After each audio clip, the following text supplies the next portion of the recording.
ኦርቶዶክሶች ዛሬም እየሰገዱ ነው ለመላእክቶች። መላእክቶቹ ትህትና ትተው ነው አሁን ኦርቶዶክስ ሲሰግዱ ተው ማይሏቸው? እስኪ ንገሩን ኦርቶዶክሶች። አሁን ላይ ትህትና ላይ አያሳዩም ማለት ነው መላእክቶቹ? ያኔ ነበር እንጂ አሁን ላይ እንደ ድሮ ትሁት አይደሉም ማለት ነው? እናንተ ስትሰግዱ ስለምን ተው አይሏችሁ? መላእኩ አትስገድልኝ ቢለንም እኛ እንሰግዳለን። በነገራችን ላይ ቢለንም እንሰግዳለን። አመፀኝነታቸው እስከዚህ ድረስ ነው ማለት መላኩን ራሱ አንሰማም። በቃ አንተ ብትል ራሱ አንሰማም፣ እንሰግድልሃለን። በቃ ቀኛ ከፈለገን ማንም አያስቆመንም፣ አንተ ራሱ አታስቆመን። ለመላእክት አልሰግድም ብላችኋል፣ ለቅዱሳን ለማርያም አልሰግድም ብላችኋል። ይሄ ይገጥማችኋል ብለህ ቁርጡ ንገረን። የምትነገረን ነገር የለም። ለዚህ ነው ሌላ መጽሐፍ ጽፈ ማስፈራራት የጀመርከው። አንድም ሐዋርያ አላስፈራራንም፣ ኢየሱስም አላስፈራራንም። ሊደርስብን የሚችል ነው ጣጣ አልነገረንም። ቅድም እንዳልኩት እርስ በርስ ተዋደዱ እንጂ እርስ በርስ ተሰጋገዱ ብሎ የሰጠን መመሪያ የለም፣ ትእዛዝ የለም።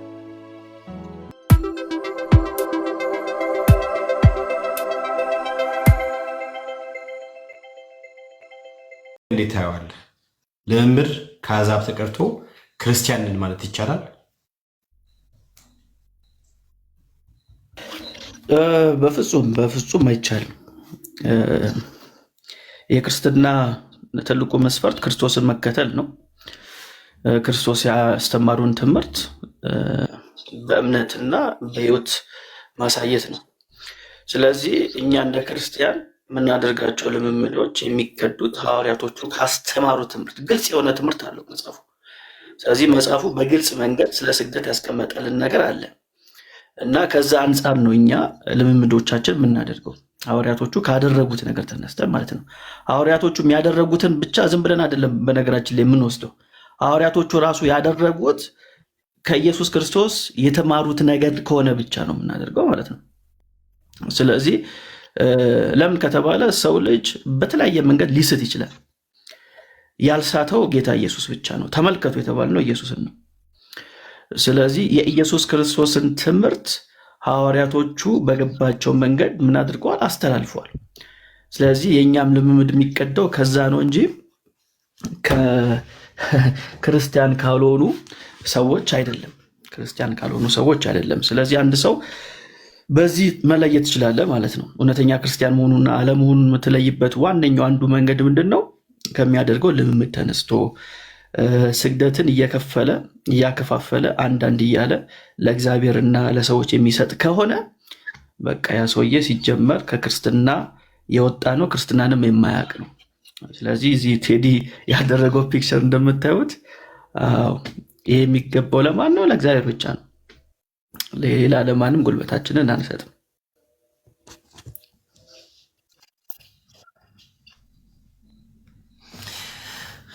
እሺ፣ ሌላም ደግሞ ዳጊ ሻዬ መጥቷል። በጌታ በኢየሱስ ስም ዳጊ ኧረ ዳጊ በኢየሱስ ስም በስመ አብ።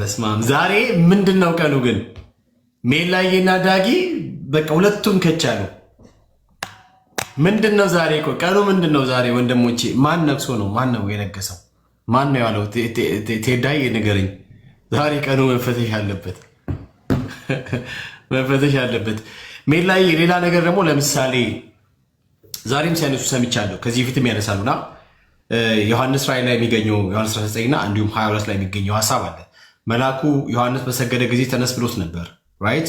ከዚያ እርሱም ከእርሱ ጋር አንድ ክላስ እንደሆኑ የዚህ የተስፋው ቃል በጥቅሉ ባሪያ እንደሆነ ነግሮት ከዚያ ደግሞ ለእግዚአብሔር መስገድ እንዳለበት አመላክቶ እናያለን። እና መልአኩ ተነስ ያለው ስግደቱን ሳይቀበል ቀርቶ ሳይሆን ትህትና እያስተማረው ነው ይላሉ። እና ይህን ጉዳይ እንዴት ታየዋለህ? መልአኩ እውነት ትህትና እያስተማረው ነው?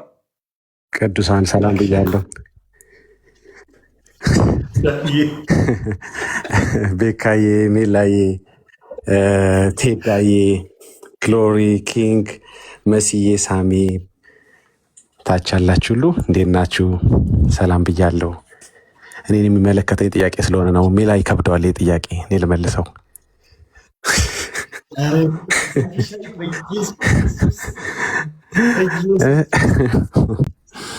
አይኔን አላመንኩኝም። አሁን መነጽሬት አለ። ቆይ ይህ ነገር በመነጽር ነው የሚሻለው። እንደወዳችሁ ታውቃላችሁ፣ እንደምናፍቃችሁ። ይሄ ነገር እኔ በመነጽር ከሆነ ነው የሚታየኝ። ዳጊ ነው ወይስ አይደለም ብዬ እኮ ትንሽ። ቤካዬ እንዴት ናችሁ? ጥሩ ውይይት ይዛችኋል። አላቋርጣችሁ። በቃ ቀጥሎ አንድ ነገር ብቻ ልበል። እዚህ አሁን ያነሳኸው ላይ ትላንትናም ኮሜንት ያደረኩ ነበር እዛ ቤት። ትህትና ነው አትስገድልኝ ያለው ትህትና ነው። መልአኩ ዮሐንስን ኦርቶዶክሶች ዛሬም እየሰገዱ ነው ለመላእክቶች።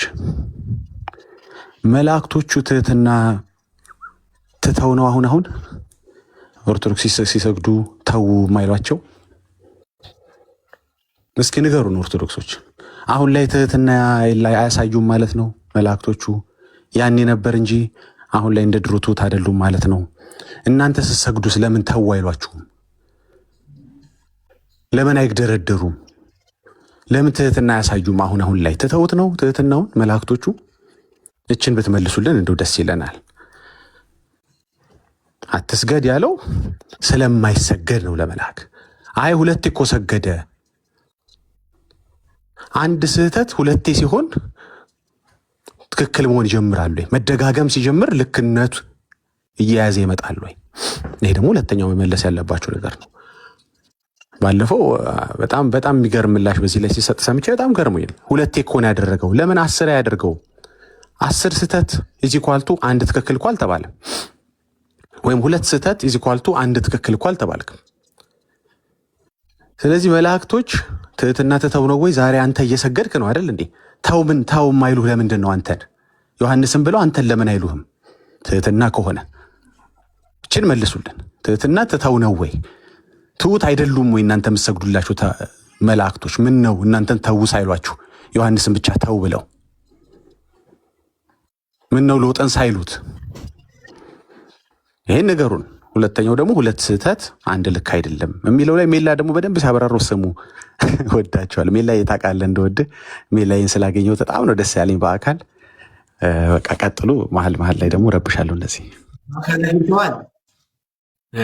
ዘንድሮማ በቃ አንተ ግን በቅና ልታሳብደኝ ነው። በኢየሱስ እንዳልክዬን አግኝቻለሁ፣ ቴዳዬን አግኝቼዋለሁ። ባለፈው ስለተናገርኩ ነው። በጣም በቃ ወዳቸው ወንድሞቼን ሁሉ ተባረኩልኝ። ዳጊ ስላገኘው በድጋሚ ደስ ብሎኛል። በአካል ተገናኝተናል እና በጣም ነበር ደስ ያለኝ። አክብሮ ስላገኘኝ በእናንተ ፊት ማመስገን እፈልጋለሁ እና በጣም ነው ደስ ያለኝ። ዳጊዬ ተባረክልኝ። ወደ ራዕየ ዮሐንስ ስንመጣ እንግዲህ እዛ ጋራ 2 ጊዜ ነው የምናገኘው አይደል? ሀሳቡን 2 ለመስገድ ሞከረ፣ 2 እንዳታደርግ ተጠንቀቅ ነው የተባለው። ቅድም እንዳልኩት ሐዋርያቶች ሊሳሳቱ ይችላሉ፣ በልምምድ ሊሳሳቱ ይችላሉ፣ ምንም ጥያቄ የለውም። ለዛ ነው እነሱን እንኳን ራሱ የምናየው ጌታችን ኢየሱስ ክርስቶስ ካስተማረው ከትምህርት አንጻር ነው የእነሱን ልምምድ ራሱ የምንፈትሸው። እንዴት እንደዛ ትላለህ ከተባልኩ ያው ራዕየ ዮሐንስ ላይ የምናየው ነገር ነው። ዮሐንስ ተሳስቷል ወይ ከተባለ ምንም ጥያቄ የለውም፣ 100% ተሳስቷል። የማይሳሳተው እግዚአብሔር ብቻ ነው። ለማድረግ ሞከረ፣ መልአኩ ደግሞ ያስጠነቅቀዋል ማለት ነው። እንዳታደርግ ተጠንቀቅ ነው የተባለው። ራዕየ ዮሐንስ ምዕራፍ 19 ላይ እንደምናነበውና ምዕራፍ 21 ላይ እንደምናየው ተመሳሳይ ሀሳቦችን እናገኛለን ማለት ነው። ግን ምንድነው ይሄ በተለይ ራዕየ ዮሐንስ ምዕራፍ 19 ላይ የምናገኘው ሀሳብ ቤተሰብ የመሆንን ነገር እናይበታለን። ቤተሰብ የመሆንን ነገር እንዴት ካላችሁኝ መልአኩ ምንድን ነው የሚለው? ይህን አታድርግ፣ እኔም ከአንተና የኢየሱስ ምስክር ከያዙት ከወንድሞች ጋር አገልጋይ ነኝ ነው የሚለው። ከማን ጋራ? ከወንድሞች ጋር ይላል አይደል? ከወንድሞች ጋር አገልጋይ ነኝ። ለእግዚአብሔር ስገድ። አያችሁ፣ እዚህ ፋሚሊ ውስጥ ያለ ሰው የሚሰግደው ለእግዚአብሔር ብቻ ነው። በሌላ አገላለጥ ምን ማለት ነው? የዳኑት የሚሰግዱት ለእግዚአብሔር ብቻ ነው። አንድ ሰው መዳኑና ለመዳኑን አንዱ የምትለይበት መንገድ የሚሰግደውን ስግደት አይተ ነው። የዳነ ሰው ላዳነው ብቻ ነው የሚሰግደው፣ ለእግዚአብሔር ብቻ ነው የሚሰግደው። ስለዚህ ምንድን ነው የሚለው? ከያዙት ወንድሞች ጋር አገልጋይ ነኝ፣ ለእግዚአብሔር ስገድ፣ የኢየሱስ ምስክር የትንቢት መንፈስ ነውና አለኝ። አሁን እነዚህ ወገኖቻችን በጣም የሚሸውዱት ነገር ምንድን ነው ካላችሁኝ፣ በሀገራችን ኮንቴክስት ነው መጽሐፍ ቅዱሱን መረዳት የሚፈልጉት። እና ታውቃላችሁ አይደል፣ በእኛ ሀገር አንተ ትብስ አንቺ ትብሽ ምናምን የሚባል ነገር አለ። እና እንደዛ ነው የሚያስመስሉት ማለት ነው። ዮሐንስና መላኩ እንደዛ እየተባባሉ ልክ መላኩ አሁን እኛ ጋር ያለው ችግሩ ምንድን ነው? ትህትና ይሉና ግን መላኩ እየፈለገ ግን ለትህትና አይነት አይደል? ብዙ ሰው እንደዛ ስለሆነ የሚያደርገው እየፈለገ በውስጡ ይፈልጋል፣ ግን ከውጭ ለማሳየት ኧረ ምን አይገባም ምናምን ነገር እንደሚል አድርጎ ነው ሰዎች የሚያዩት ማለት ነው።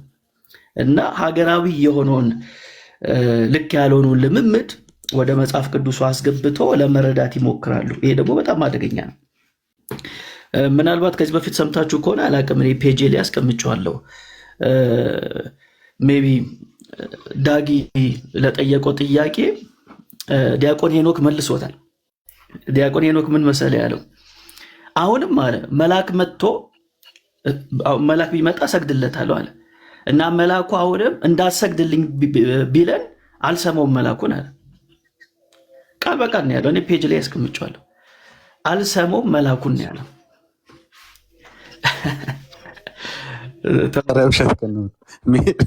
ሜሎስ ውሸትክን ነው። ይህን ማመን አልችልም። ሌላ ስልክ ያለው ሰው ካለ ቢያሳይ ደስ ይለኛል። ለስልክ የምትጠቀሙ እኔ ፔጅ ላይ አስቀምጨዋለሁ እና አንሰማውም ያሉት ቲክታክ ላይ ነው ሜል ላይ ቲክታክ ላይ ቅርብ ነው ያለው። ከአንድ 4 ቪዲዮ ምናምን በኋላ ታገኘዋለህ ብዬ አስባለሁ። እና አመፃኝነታቸው እስከዚህ ድረስ ነው ማለት መልአኩን ራሱ አንሰማም። በቃ አንተ ብትል ራሱ አንሰማም፣ እንሰግድልሃለን ነው በቃ። ቀኛ ከፈለገን ማንም አያስቆመንም፣ አንተ ራሱ አታስቆመንም፣ አንሰማህም ነው ያሉት። እና ይህን ስትሰሙ ምንድነው የምትረዱት? በቃ የዚህ ዓለም አምላክ ልባቸውን እንደያዘው፣ አስተሳሰባቸው እንደያዘው፣ በትክክለኛው መንገድ እንዳያስተውሉ ይዟቸዋል ማለት ነው እንጂ መልአክ እንወዳለን ይላሉ በዚህ በኩል ደግሞ አንሰማም ይሉታል። የእነሱ መውደድ በጣም ለየት ይላል። ፍቅራቸው እኮ ለየት ይላል።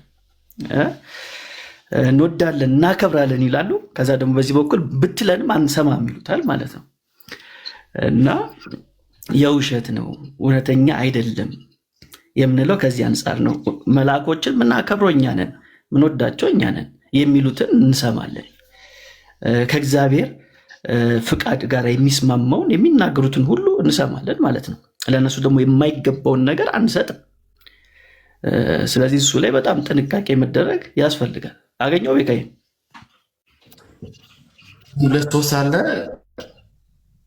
ከአኪሉ ጋር የነበረው አለ። ኦኬ የኛው ነው መሰለኝ። ይሄ ነው ላሰማረን መልአኩ አትስገድልኝ ቢለንም እኛ እንሰግዳለን። በነገራችን ላይ ቢለንም እንሰግዳለን። ዲያቆን ሄኖክ ኃይሌ የተናገሩትን ሰምታችኋል። ከዚህ የበለጠ አመፀኝነት አይገኝም። መልአኩ እንኳን እንዳሰግድልኝ ቢለን እኛ እንሰግዳለን በማለት ይናገራሉ። እንግዲህ ተመልከቱ፣ መላእክትን እንወዳለን ይላሉ። እንግዲህ መላኮችን የሚወዱ ከሆነ መልአክ አትስገድልኝ እያለ ለምንድነው ታዲያ እናንተ የምትሰግዱት? አመፀኝነት ከዚህ የበለጠ ከወዴት ይገኛል? እውነተኛ ክርስቲያኖች እግዚአብሔር የሚላቸውን ይሰማሉ፣ መላእክቶች የሚሉትን ይሰማሉ። እናንተ ግን የመላእክት ወዳጆች ነን እያላችሁ ግን መልአክ አትስገድ እንኳን ቢለን እኛ ከመስገድ ወደኋላ እንልም ይላሉ። ታዲያ የመላእክት ወዳጆች እነማን ናቸው? እኛ ወይንስ እናንተ? መልአኩ አትስገድልኝ ቢለንም እኛ እንሰግዳለን። በነገራችን ላይ ቢለንም እንሰግዳለን። ዲያቆን ሄኖክ ኃይሌ ላይ መለሰልኝ ይመስለኛል። ዳጊ ቢልም አንሰማውም ብለዋል። ግን በጣም አስገራሚ ነው። ግን መልአኩ ይምረዋል ብለህ ታስባለህ? በሴፉ አይቀለው አይ መጀመሪያ መቼ ይደርሳል ብለህ ነው መላኩ ጋር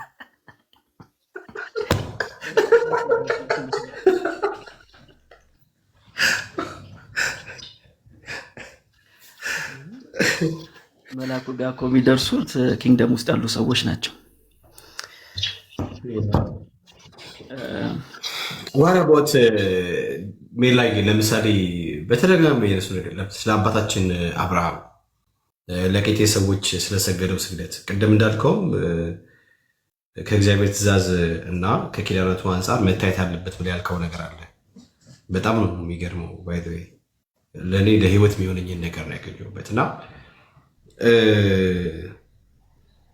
እሱን ነገር እንዴት ያለ ለምሳሌ ከአብርሃም ልምምድን ይሄ ጥያቄ እንደሱ አይደለም ለሚላ መቅረብ ያለበት። ከዮሐንስ ተምረው ለመልአኩ እንደሚሰግዱ ለምንድን ነው ከአብርሃምስ ተምረው ለአህዛቦች የማይሰግዱት? አይደለ? እሱ ለኬጤዝ ባል የሰገደው አብርሃም። ስለዚህ ለአህዛቦች ኢንክሉዲንግ ሙስሊሞች፣ ኦርቶዶክሶች ለመላእክት እንደሚሰግዱ ከዮሐንስ ተምረው ለምንድን ነው ታዲያ ከአብርሃምስ ተምረው የማይሰግዱት ብትልና ብጠይቅልኝ ደስ ይለኛል። እወድሃለሁ። ያ ተስኩድ ሜላ የመልስለት በጥያቄ ውስጥ እኮ መልሱን አስቀመጠው ዳጊ እኮ ለየት የሚለው ነገር ጥያቄው መልስ ነው። እንግዲህ ትልቅ ቻሌንጅ የሚገጥማቸው ነገር ይሄ ነው። ኦርቶዶክሳውያን ያው ስግደት የሚለውን ቃል ብቻ ይፈልጉና እሷን ሰርች አድርገው የሚያገኙትን ነው አንዳንድ ቨርሶች የሚያሳዩን ማለት ነው። ግን ለእነሱ ራሳቸው ያስኬዳቸዋል ወይ ከተባለ አያስኬዳቸውም። አንዱ የማያስኬዳቸው ነገር ምንድነው ከተባለ አሁን ዳጊ የጠየቀውን ጥያቄ ቢጠየቁ መልስ አያገኙም። ግን ከጠቅላላው የመጽሐፍ ቅዱስ ሀሳብ ስናጠና ስንረዳ በብሉይ ኪዳን የነበሩ ሰዎችና በአዲስ ኪዳን ያለን አማኞች የሚለየን ትልቅ ነገር አለ። አንዳንድ እግዚአብሔር በብሉይ ኪዳን የነበሩ አባቶችን የሚያደርጉትን ድርጊት የሚሰሩትን አንዳንድ ልምምዶች ለማስተማሪያነት ለእኛ በትእዛዛዊ በሆነ መንገድ ሲያስቀምጥልን አናገኝም። ምን ማለት ነው? አብርሃም ያደረጋቸው ወይም ደግሞ የእግዚአብሔርን ቃል ሰምቶ የእግዚአብሔርን ድምፅ ሰምቶ የታዘዘበት ብዙ የመጽሐፍ ቅዱስ ድጋፎች እናገኛለን። ደግሞ ከእግዚአብሔር ቃል ውጭ ወይም ደግሞ ከእግዚአብሔር ትእዛዝ ውጭ ደግሞ ያደረጋቸውን ደግሞ ልምምዶች እናገኛለን። ስለዚህ መጽሐፍ ቅዱሳችን እውነተኛ መጽሐፍ ነውና ድክመታቸውንም ጥንካሬዎችንም ያሳየናል ማለት ነው፣ ያሳየናል። ስለዚህ አብርሃም ጋር ስንመጣ አብርሃም ድክመትም ነበረበት ጥንካሬም ነበረው። ግን በጣም በጣም ለእኛ አሁን ላለን ክርስቲያኖች በጣም ልናውቀውና ልንረዳው የሚያስፈልገው ነገር ምንድን ነው ከተባለ አሁንም ወስዳችሁ ራዕየ ዮሐንስ ላይ ያለውን ሀሳብ ነው። መልአኩ የተናገረው ንግግር በጣም ትልቅ መፍትሄ ይሰጠናል ብዬ አስባለሁ። ራዕየ ዮሐንስ ምዕራፍ 19 ላይ ያለው ማለት ነው። እዛ ላይ ምንድን ነው የሚለው መልአኩ? ባነበው ክፍሉን ደስ ይለኛል።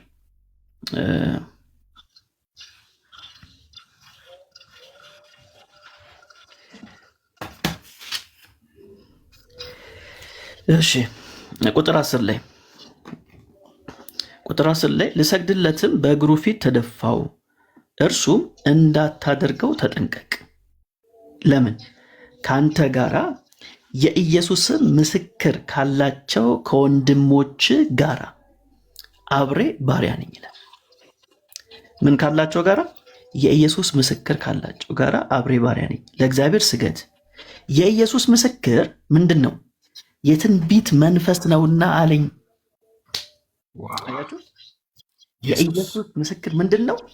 የትንቢት መንፈስ ነውና አለኝ ብሎ መልአኩ ሲናገር እናገኛለን። እሺ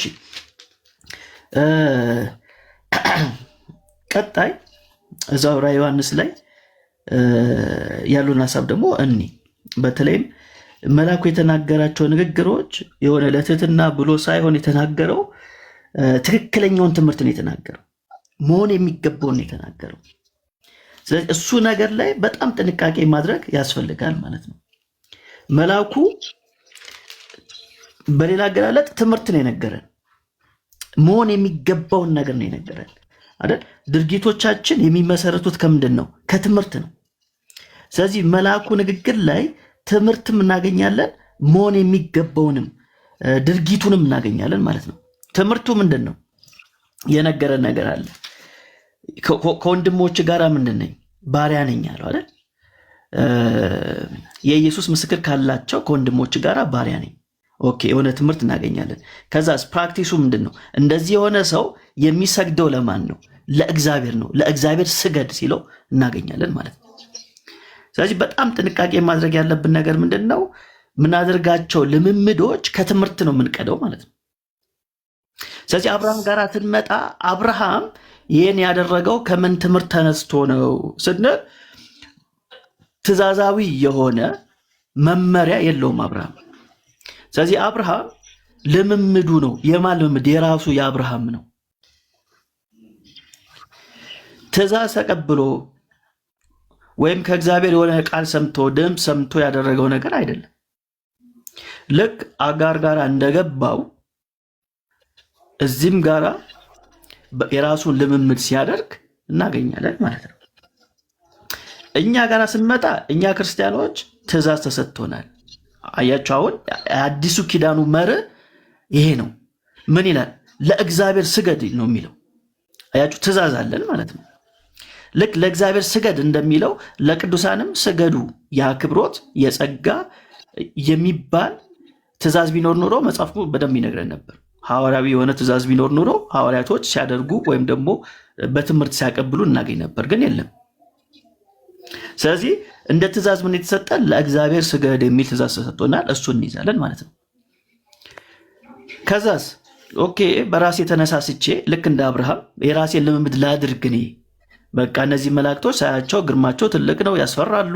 ስለዚህ መልአኩ ሲያጋጥመኝ የራሴን ልምምድ እንኳን ላድርግ ብዬ ልሰግድ በሞክር፣ አየህ የሚመጣው ነገር ምንድን ነው? እንዳታደርግ ተጠንቀቅ የሚል ነው። ለምን ከተባለ አሁን በአዲስ ኪዳን ያለን ሰዎች የመንፈስ ቅዱስ ማደሪያዎች ነን።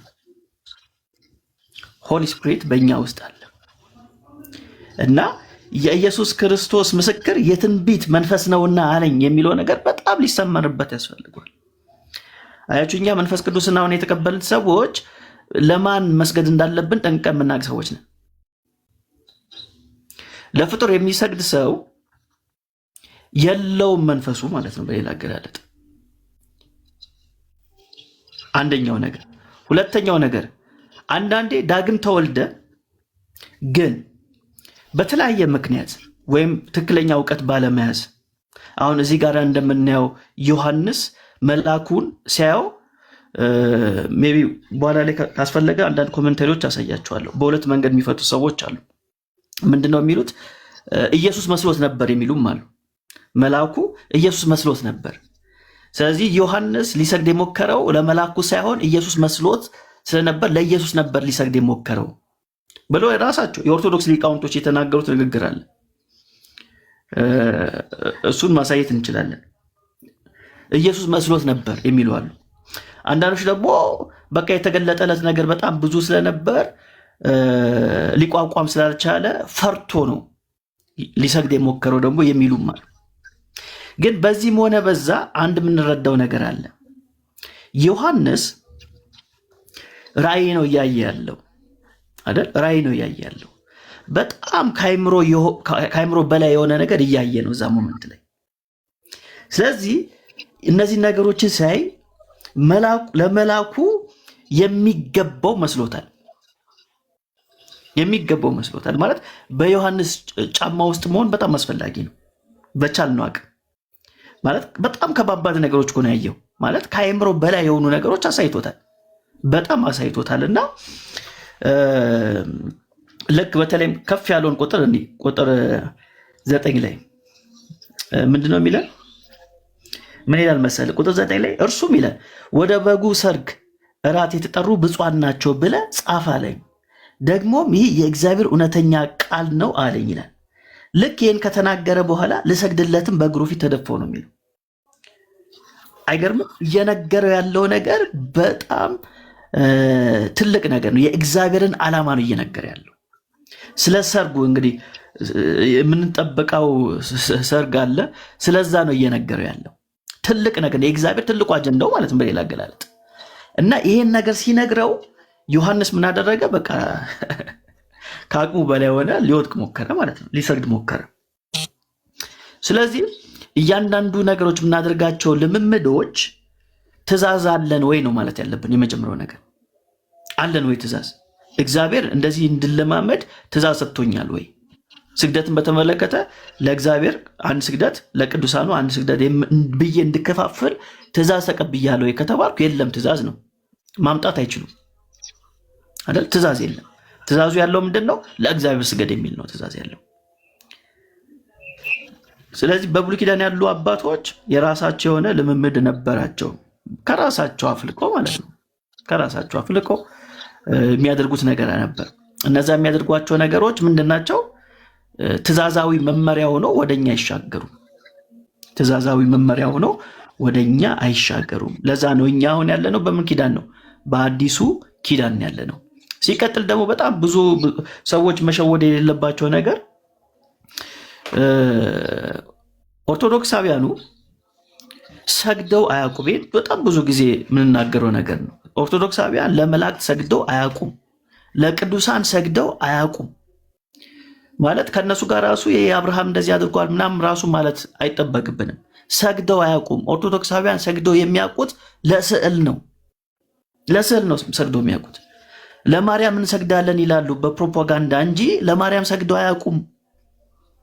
የሚሰግዱት ለስዕል ነው። ማርያም ለምትባል ለአንድ ስዕል ነው የሚሰግዱት። ለሚካኤል እንሰግዳለን ይላሉ እንጂ ለሆነ ስዕል ነው የሚሰግዱት። ለሆነ ካቶሊካዊ ጳጳስ ስዕል ነው የሚሰግዱት። ለገብርኤል እንሰግዳለን ይላሉ እንጂ የሆነ እሳት አካባቢ ላይ ለቆመ ለአንድ የፈረንጅ መልክ ላለው ስዕል ነው የሚሰግዱት። ከዛ ውጪ ለቅዱሳኑ ሰግደው አያውቁም። ሰግደው አያውቁም። እና ሊወያዩም ሲመጡ ለማርያም ስግደት ይገባል አይገባም ከማለታቸውን በፊት መጀመሪያ ሰግዳችሁ ታውቃላችሁ ወይ? ግን አያውቁም። እና እነዚህ ጥቅሶች በየትኛውም መንገድ ለነሱ የሚሆን ድጋፍን የሚሰጥ መንባባቶች አይደሉም። ሌላ ነገር ደግሞ እንደው ዝም ብሎ እዚህ ያለ ወንድሞቻችን እንዲጠቀሙ ከመፈለግ አንጻር ሆና ዳግሻዬም አንተም ተቀባብላችሁ መለስ ያላችሁ። በተለይ ብዙ ጊዜ የሚነሳ አንድ የመጽሐፍ ቅዱስ ክፍል አለ። ዜና መዋዕል 29:20 ላይ የሚነሳው ሀሳብ አለ። የእኔ መረዳት አንድ ስግደት ነው የቀረበው፣ ያም ስግደት ደግሞ ለእግዚአብሔር ብቻ ነው የቀረበው ብዬ ነው እኔ ማምነው። እዛ ጋ የተሰገደው በንጉሱ ፊት ቢሆንም ቅሉ ግን የተሰገደው ስግደቱ ለአንዱ አምላክ ለእግዚአብሔር ብቻ ነው ብዬ አምናለሁ። ከምን ተነስተ ብላችሁ ከጠየቃችሁኝ የንጉሱ ጥሪ ራሱ ምንድን ነው የሚለው ምን ብሎ ነው የጠራቸው እነኝህ ጉባኤዎች የሚለው ነገር ይወስናል ብዬ ስለማመን ከንጉሱ ጥሪ በመነሳት የቀረበው ስግደት ለንጉሱ ሳይሆን በንጉሱ ፊት ግን ለእግዚአብሔር የቀረበ አንድ ስግደት ነው እንጂ ለንጉሱ የቀረበለት ስግደት የለም ብዬ ነው ያምናለሁ። መጽሐፉ እንደዚህ ይላል። ከዚያም ዳዊት ለመላው ጉባኤ አለ፣ ለመላው ጉባኤ አምላካችሁን እግዚአብሔርን ወድሱት አላቸው። ስለዚህ የአባቶቻችሁን አምላክ እግዚአብሔርን ወድሱ። የንጉሱ ለጠራቸው ጉባኤ ያቀረበው አንድ ነገር ነው፣ የአባቶቻቸውን አምላክ እግዚአብሔርን እንዲያወድሱ ነው። ስለዚህ የንጉሱን ጥሪ በመከተል ነው ይህ ስግደት የቀረበው ብያምናለሁ። ይህም የቀረበው ስግደት አንድ ነው፣ እርሱም ለእግዚአብሔር እንጂ ለንጉሱ አይደለም ብያምናለሁ። ግን አብዛኛውን ጊዜ አይተኮን ለአርጊመንት የሚያመጡት ጥቅስ ይህም ስለሆነ ንጉሱም ይኸው ቀርቦታል ስግደት፣ ንጉሱም የተቀበለው የአክብሮት ስግደት ነው ብሎ አንዱን ስግደት የአክብሮትና የአምልኮ አድርጎ ከፍሎት እናያለን። በዚህ ክፍል ግን የተሰገደው ስግደት ግን አንድ ነው። ይህንን ክፍል እንዴት ታየዋለህ? ሜላዬ ዳግሻዬ፣ ሁለታችሁም ሜላዬ ስልክ ላይ ዳግሻዬ ዳጊዋ አለ ለው ቤካዬ፣ ይቅርታ የመጨረሻው ሀሳብ አምልጦኛል፣ ብትደግምልኝ። እኔ ጥያቄ ያዘጋጀው ስለነበር የመጨረሻውን ሀሳብ ብትደግምልኝ።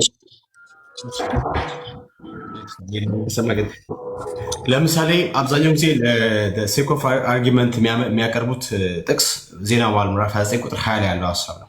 የእኔ እዚህ ክፍል ላይ ያለኝ መረዳት ምንድን ነው? የቀረበው ስግደት አንድ ነው። እሱም ስግደት የቀረበው ለእግዚአብሔር አምላክ ብቻ ነው ብዬ አምናለሁ። የቀረበው ያ ስግደት ሁለት አይደለም፣ ወይም ያ አንዱ ስግደት ለሁለት ሰንጥቆ አንዱ ለክብር አንዱ ለአምልኮ ተብሎ የሚባል ነገር የለም ብዬ አምናለሁ። ለምንድን ነው ለእግዚአብሔር አምላክ ብቻ የቀረበ ስግደት ነው ብለህ የምታምነው ቤካ ብለህ ከጠየቀኝ መልሴ እንደዚህ ነው። የንጉሱ ጥሪ ነው ማተር የሚያደርገው ብዬ አምናለሁ ነው። ለምሳሌ ቁጥር 20 ላይ እንደዚህ ያለ ከዚያም ዳዊት ለመላ ጉባኤ ምን አለ? ለእኔ አክብሮት ደግሞ ለእግዚአብሔር የአምልኮ ስግደት አንድ ስግደት እሷን ከፍላችሁ አቅርበዋል አለ። የቀረበው አንድ ስግደት ነው። የዳዊትም ጥሪ ይሄን ይመስላል። ምድር ያለው ዳዊት ለምሳሌ ከዚያም ዳዊት ለመላ ጉባኤ አምላካችሁን እግዚአብሔርን አወድሱት። ዳዊትም ለጉባኤው አምላካችሁን እግዚአብሔርን ወድሱት አላቸው። ስለዚህም የአባቶቻቸውን አምላክ እግዚአብሔርን ወደሱ፣ በእግዚአብሔር በንጉሱም ፊት ተደፍተው ሰገዱ ይላል። ይህ የሰገዱት ስግደት ያ ስግደት የቀረበው አንድ ነው። ስግደቱም በዳዊት ጥሪ አማካኝነት የቀረበው ለአባታቸው አምላክ ለእግዚአብሔር ነው ብዬ አምናለሁ። ዳግሻዬ አንተ እንዴት ታያለህ? አዎ እዚህ ላይ በደንብ የላም ሄድበት። እኔ ማለትም ፈልገው ምንድነው እነዚህ ሰዎች አይሁዳውያኖች የሰገዱበትን ወቅት አንስተህ መስገድ እንዳለብን የምትነግረኝ ከሆነ ያልሰገዱበትን ወቅት ደግሞ አንስቼ መስገድ እንደሌለብህ ልነግር ነው ማለት ነው። እነሱን ተከትለህ ትምህርት የምትሰራ ከሆነ አይሁዳዊ ሆኖ እስራኤላዊ ሆኖ ያልሰገደበት ብዙ አጋጣሚ አለ። እሱስ እንደ ትምህርት ይወሰዳሉ? የሰገዱበትን ለቅመህ ስግደትን እንደ ትምህርት አድርገህ እንደ ልምምድ አድርገህ የምታመጣው ከሆነ ወደ ቤተክርስቲያን ያልሰገዱትንስ እንደ ትምህርት ይወሰዳሉ ወይ? የእነሱስ ልምምድ እንደ ትምህርት ይወሰዳሉ? ይህ መመለስ ያለበት ነገር ነው። ቅድም ሜላ እንዳለው በመጀመሪያ እኛ ትእዛዝ ተከትለን ነው እንጂ የምናደርገው የሰዎችን ልምምድ ተከትለን አይደለም የምናደርገው። ብዙ የሰዎች ልምምድ ስላለ ማለት ነው። ብዙ መጽሐፍ ቅዱስ ውስጥ ከሌ እንትን አደረገ የሚለው ተጽፎ ስላገኘህ ዮናስ የተላከበትን ሐሳብና ስፍራ ትቶ ወደ ሌላ መንገድ ስለተቀየሰ አንተም መንገድን ቀይሰ የምትሄድበት ትምህርት ይሰጣል ወይ ነው። ነገም አንተ ያሰብከውን ለማድረግ በተርሴስና በነነዌህ መካከል ነነዌህን ለመምረጥ ተርሴስን ለመምረጥ ምክንያት የምታደርገው ዮናስን ከሆነ ተሸውደሃል ማለት ነው። ትምህርት የምትቀዳው ከዮናስ አይደለም። ጥቅስ ግን እኮ አለ። ተርሴስ ለመሄድም ነነዌም ለመሄድም ጥቅስ እኮ አለ እኮ። ማንም ቢከራከር አያሸንፍም። ይኸው ዳጊ ያሳየን ጥቅስ ሰገደ እኮ ይላል እኮ። ሩት እኮ ለቦዔዝ ሰገደች። ምን ልትለኝ ነው? ይኸው ጥቅስ አሳየውህ። ትምህርቴን ከሩት አልቀዳም እኔ ሩት እንትን አረገች ብዬ ካቀዳው ነገ ኢየሱስን ከመሸጥ ወደኋላ አንትልም ማለት ነው አንተ። ምክንያቱም እኔ የሐዋርያ ልምምድ አሳይሃለሁ። ኢየሱስን የሸጠ 3 ጊዜ የካደ ሐዋርያ ያሳይህና መቼም ሐዋርያዎቹ ቀረብ ይሉሃል እኮ ብሉይ ኪዳን ድረስ ከምትሄድ ቀረብ የሚል ትምህርት ለመስራት እንዲያውም የሚቀልህ የሐዋርያቶቹ ልምምድ ነው አይደል እንዴ? ስለዚህ የካደ ላሳይህና ለምን እሱን ልምምድ እንደ ልምምድና እንደ ትምህርት አትወስደውም ብዬ ልጠይቅህ። ለዚህ ነው ትእዛዝን ተከትለን የእግዚአብሔርን ፈቃድ ተከትለን የምናደርገው እንጂ እከሌ እንትን አድርጓል እያልኩ አላደርግም። ደግሞ እኮ የሰውን ትእዛዝ የምትከተል ከሆነ ቀደም እንዳልኩህ ለምን ሰብአ ሰገሎችንም አትከተልም ታዲያ? እነሱ ከሆነ መቼም እነሱ ጥሩ ትምህርት ነው የሚሰጠህ። ማርያምን በአካል አግኝተዋት ከኢየሱስ ጋር በአካል አግኝተዋት። ልክ አሁን በማወራበት ሰዓት ማርያምን እና ኢየሱስ አብረውን ያሉት አይደል? የተለያየ ስፍራ አለ። ማርያም በአጸደ ነፍስ ከጌታ ጋር እንዳለች ነው እኔ የማምነው። እንግዲህ አንተ የምታምነውን አላውቅም። አንተ ካቶሊካዊ ወይ ኦርቶዶክሳዊ ወንድሜ ምን እንደምታምን አላውቅም። ኢየሱስና ማርያምን ሲያገኟቸው ለኢየሱስ የሚሰግዱት ሰብአ ሰገሎች ምን ነው እነሱ ትምህርት አልሆኑልህም? ከሰው መቅዳት የምትፈልግ ከሆነ አየህ፣ የምትቀዳው ከአንተ ትምህርት ጋር የሚሄድልህን ለሰው የተሰገደበትን እንደለቀምክ ሁሉ ምን ነው ማርያምን አግኝተዋት እዛው በዓይኗቸው። አንተ እኮ ላልተገለጠልህ እኮ ነው መጽሐፍ ቅዱስ ላይ እንግዲህ ለተገለጠ መልአክ ለተገለጠ ሰው ነው ሁሉም የሰገዱት። አንተ ላልተገለጠልህ ስለህ መከራን አይተህ የምትሰግድለትን ትምህርት ስትሰራ ለምን ከሰብአ ሰገል ሳትቀዳም ነው አሁን ጥያቄው እኮ ነው። እነሱ ተሳስተዋል። ለማርያም ያልሰበኩ ሰብአ ሰገሎች መናፍቅ ናቸው። አግኝተዋት በአካል አግኝተዋት ያልሰገዱ መናፍቅ። ስለዚህ ለማርያም የማይሰግድ መናፍቅ ነው ወይ? የሰው ትምህርትን ቀድቶ እንደነከሌ የማያደርግ ሰውዬ መናፍቅ ነው ወይ? እንደ አይሁዳውያኖቹ እንደ እስራኤላውያኖቹ ለሰው የማይሰግድ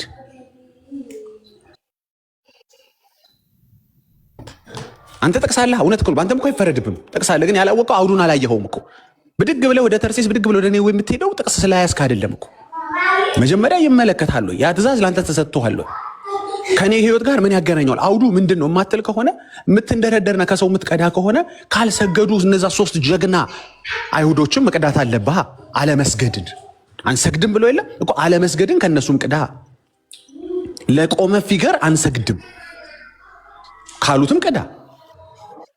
አይ እየተከተልክ ሰዎችን የምታደርግ ከሆነ ማለት ነው። አይደለም ትእዛዙ ምንድን ነው? ለእግዚአብሔር ብቻ ስገድ የሚል ትእዛዝ አለ። አዎ አለ ማቴዎስ ላይ።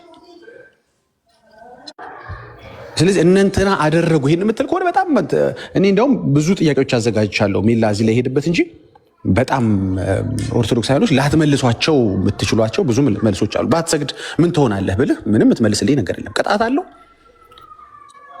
ሽልማት አለው፣ ምንም you're just wasting your ዘመን ታይምህን እድሜህን እያስበላህ ነው፣ ገንዘብህን እያስበላህ ነው። ቆይ ምን ይፈጠር እስኪ አስብ፣ ንገረኝ እስኪ ከ1 እስከ 30 የምታከብራቸውን ባታከብርስ ምን ይሆናል? እኔ መመክር እሱን ነው፣ ቃሉ የሚነግር እሱን ነው። ቆይ ምን ይሆናል? ምን ይፈጠራል? ለበረከት ያልከኝ ከእግዚአብሔር የበለጠ በረከት ልታገኝ ነው ከከሌ ከሚባለው ቅዱስ? ምን ያለ ቅጣት አለው ባትሰግድ? እስኪ ለማርያም ያልሰገደ ቅጣቱን ጻፉልኝ ከስር እስኪ። ለቅዱሳን ያልሰገደ ቅጣቱን ጻፉልኝ እስኪ። መስገድ መጀመሪያ ጉልበትን መሬት ማስነካት አይደለም። እኛ ክርስቲያኖች መስገድን እንደዛ እንረዳው። እኛ ከመገዛት ጋር ነው የምናገናኘው መስገድን። በመጀመሪያ ነገር ከስፖርት ጋር አይደለም የምናገናኘው። ለእኛ መንፈሳዊ ነው። እጥፍ ዘርጋ ከማለት ጋር አይደለም የሚገናኘው። ለእኛ ስግደት ሰብሚት ከማድረግ ጋር ነው የምናገናኘው። ለእግዚአብሔር ከመንበርከክ ሰብሚት ከማድረግ በመጀመሪያ ምን ጉልበት ተርፎ ነው ለሌሎች የሚንበረከክ? ጉልበት ሁሉ ነው የሚለው ቃሉ። ሄዳችሁ አንብቡት። ሁሉ የሚል ቃል አለ። አንዳንድ ጉልበቶች ለሰው ይንበርከኩ የሚል ጥቅስ የለም። ጉልበት ሁሉም ጉልበት ለእግዚአብሔር ነው መንበርከክ ያለበት። እንግዲህ ካልቀየርከው ሄደህ ማለት ነው። ጉልበት ሁሉ አይልም። 75% ጉልበት ነው ለእግዚአብሔር፣ 25ቱ ግን ለቅዱሳን ለመላእክት። የለም ወዳጅ። ግን ቆይ ባትሰግድስ? አሁን አልሰግድም ለማርያም ብትል ምን ይሆናል? ምን ይፈጠራል? እስኪ ንገረን። ከሕይወት መዝገብ ትሰርዛለህ? ኢየሱስ ያዝንና ቅጣት ይደርስብሃል? እንዴት ለእናት ያልሰገድክም ብሎ ትእዛዝ እኮ የለም ነው የምልህ። ትእዛዝ ስለሌለ አትጠየቅበትም። እርስ በርሳችሁ ተዋደዱ እንጂ እርስ በርሳችሁ ተሰጋገዱ የሚል እኔ አላነበብኩኝም። ጻፉላቸው።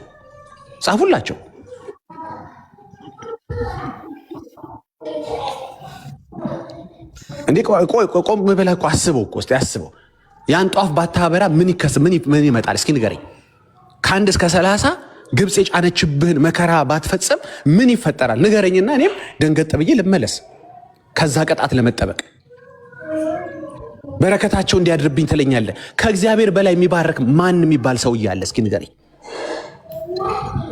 የእግዚአብሔር በረከት ለዚህ ነው ዳጊ፣ ያልገባህም እኮ የእነሱ ደግሞ ለዚህ ነው ብለህ የምትነግረኝ በረከት ይኖር ይሆን? እግዚአብሔር ባርኮኝ የማይሞላ፣ እግዚአብሔር ባርኮኝ የማይበቃ፣ የእነሱ መጨመር ያለበት። እንዲህ ቆም ብለህ አስበው። መቼ ነው የምትነቃው? ነው እኮ መቼ ነው የምትነቃው? እንዲህ አይነት ፖለቲካ ሲሰራብህ፣ እንዲህ አይነት ምዝበራ ሲፈጸምብህ በ21ኛው ክፍለ ዘመን፣ ኧረ ተው እንጂ። ምንም እንኳን ጠይቅ፣ ምን ይመጣል? ምን ይኸው ምንም መናፍቅ አልተባሉም። ሰብአ ሰገሎች ምን መጣባቸው? ሳይሰግዱ ወደ ሀገራቸው ተመለሱ ነው የሚለው ክፍሉ ላይ ስታር ማቴዎስ 2 ላይ ተመለሱ፣ ወደ መጡበት ተመለሱ፣ ሳይሰግዱላት። እሺ ቢያንስ ስጦታ ሰጥቷታል? አልሰጧትም። ምን ይመጣል? ቆይ ስጦታ ባትሰጥ፣ ሻማ ባታበራ፣ ዣንጥላ ባትዘረጋ ምን ይመጣል? ምንም ትእዛዝ የለማ። እኛ እኮ የምንልህ ይህንን ነው። ትእዛዝ የለም፣ አልጠየቅበትም፣ ከህይወት አልጎድልበትም። እናቱን ጠልቶ ልጁን ወዶ ምናምን ብለህ አንተ ነህ ያመጣኸው። መጥላት አይደለም፣ ትእዛዝ የለም። እኔ የምንቀሳቀሰው በኢየሱስ ትምህርት ነው። ቅድም እንደነገረ ሜሎስ እኮ ሲነግር ነበረ። በማይሳሳተው ትምህርት ነው የምንቀሳቀሰው። ስለዚህ ወዲህ ይሆናል እንጂ አልሰግድልም። እርስ በርስ ተዋደዱ ነው የሚለው፣ እርስ በርስ ተሰጋገዱ የሚል ነገር አላበቁ። ይህ ሁሉ ጉንጭ ማልፋት፣ ይህ ሁሉ መከራ ይህ ሁሉ የምልጃ ጣጣ ውስጥ የገባው ለምንድን ነው? መታረቅ አይደል ከአብ ጋር የፈረቀው? ኢየሱስ ያስታርቃል። ዳር ያዙ ማለት ነው። ሌላ አማላጅ ብለው የመጡ ሁሉ ዳር ያዙ። እስኪ ንገረኝ። አይደለም አዳጊ ምን መሰለ፣ በዚህ ጉዳይ ላይ ባለፈውም አውርቼ ነው ከቲክቶክ እንዲያውም ዞር ብዬ ነበር። አንድ ይችል ልድገመው ከስግደቱ ጋር ብዙ የማይረቅ ሀሳብ ስለሆነ። ለምን ፈለግከው የማርያምን ምልጃ? እስኪ ንገረኝ። ትእዛዝ አለ አንዱ ለአንዱ እንዲጸልይ? አዎ ትእዛዝ አለ። አየህ ልክ ትእዛዝ ሲኖር እኔ ለአንተ ጸልያለሁ። መልእክት ልኮ ጳውሎስ ጸልዩልኝ ይላል። ትእዛዝ አለ። አየኝ እንዲህ ነን እኛ ክርስቲያኖች። ትእዛዝ ሲኖር አንዳችን ለአንዳችን እንጸልያለን። ሌላ ግን አማላጅ የማያስፈልገኝ ለምን መሰለ? ለመታረቅ ከአብ ጋር በቂ ስለሆነ ነው። ኢየሱስ በዚህ ጉዳይ ያስታርቀና በዚህ ጉዳይ ግን ማርያም የምታስታርቀኝ ጉዳይ የለም ወይ? ንገረኝ። ይሄኛው ፓርት በማርያም ብቻ የሚሰራ ስለሆነ ነው። ለምን ፈለክ? እሷ መልጃ ታሳስብልናለች ስለኛለህ። ያንተ እግዚአብሔር ይረሳል ወይ? ያንተ ኢየሱስ ይረሳል ወይ? ማርያም የምታስታውሰው ለምን ትሰግዳለህ? ለምን ሌላ ምልጃ ያለ ሰው ትፈልጋለህ እኮ የምልህ ይሄን ነው እኮ። you are just wasting your time። ዘመንህን እያስበላህ ነው። እድሜህን እያስበላህ ነው ያለው። ፖለቲካ የተሰራብህ ነው ያለው። እነዚህን ጥያቄዎች የሚመልስልህ ማንም የለም። ምን ቅጣት ያገኘኛል ብለህ እስኪ ጠይቅ። ምልጃዋን ባልጠቀም ምንስ ይቀርብኛል? አንድ ነገር ጠይቋቸው። ቀጥታ እግዚአብሔር ጋር መጸለይ እችላለሁ? ለሱ መንገድ ጉዳይን እችላለሁ? አዎ ትችላለህ። አለቀ እኮ። ይሄን ካልከኝ በኋላ ግን እንዳትጨምርብኝ አደራህን። ይሄን ካልከኝ በኋላ ግን ምን መሰለህ? ቅዱሳንም ደግሞ ለዚህ ጉዳይ አትበለኝ። በቃ እኮ ከአብ ጋር ያስታርቃል ካልከኝ በኋላ የሱ በረከት ይበቃል ካልከኝ በኋላ ግን አትበለኝ። አልፈልገውም። ይነከልኝ አልፈልገውም። ጳውሎስ ቢያምባልድ አሁን አልፈልገውም። ብታሳመነኝ እንኳን የለም የሚል ነገር የለም። እንደው ብታሳመነኝ እንኳን ምን ይጠቅመኛል ስልህ መልስ የለም። ኢየሱስ ካስታረቀኝ በኋላ ጸሎቴን እሱ ከሰማኝ በኋላ ለሱ ከሰገድኩ ለሱ ከተገዛው በኋላ እኛ ስግደት መገዛት ብለን ነው የምናምነው። እንደው ፊዚካሊ መንበርከክ ነው ብለህ ብታስበው ችግር የለውም። ግን ለሱ ከተንበረከኩ በኋላ ለሌሎች ባልንበረከክ የሚመጣብኝ ጣጣ አለ ወይ ንገረኝና ከዛ ቅጣት ለመዳን ላድርገው።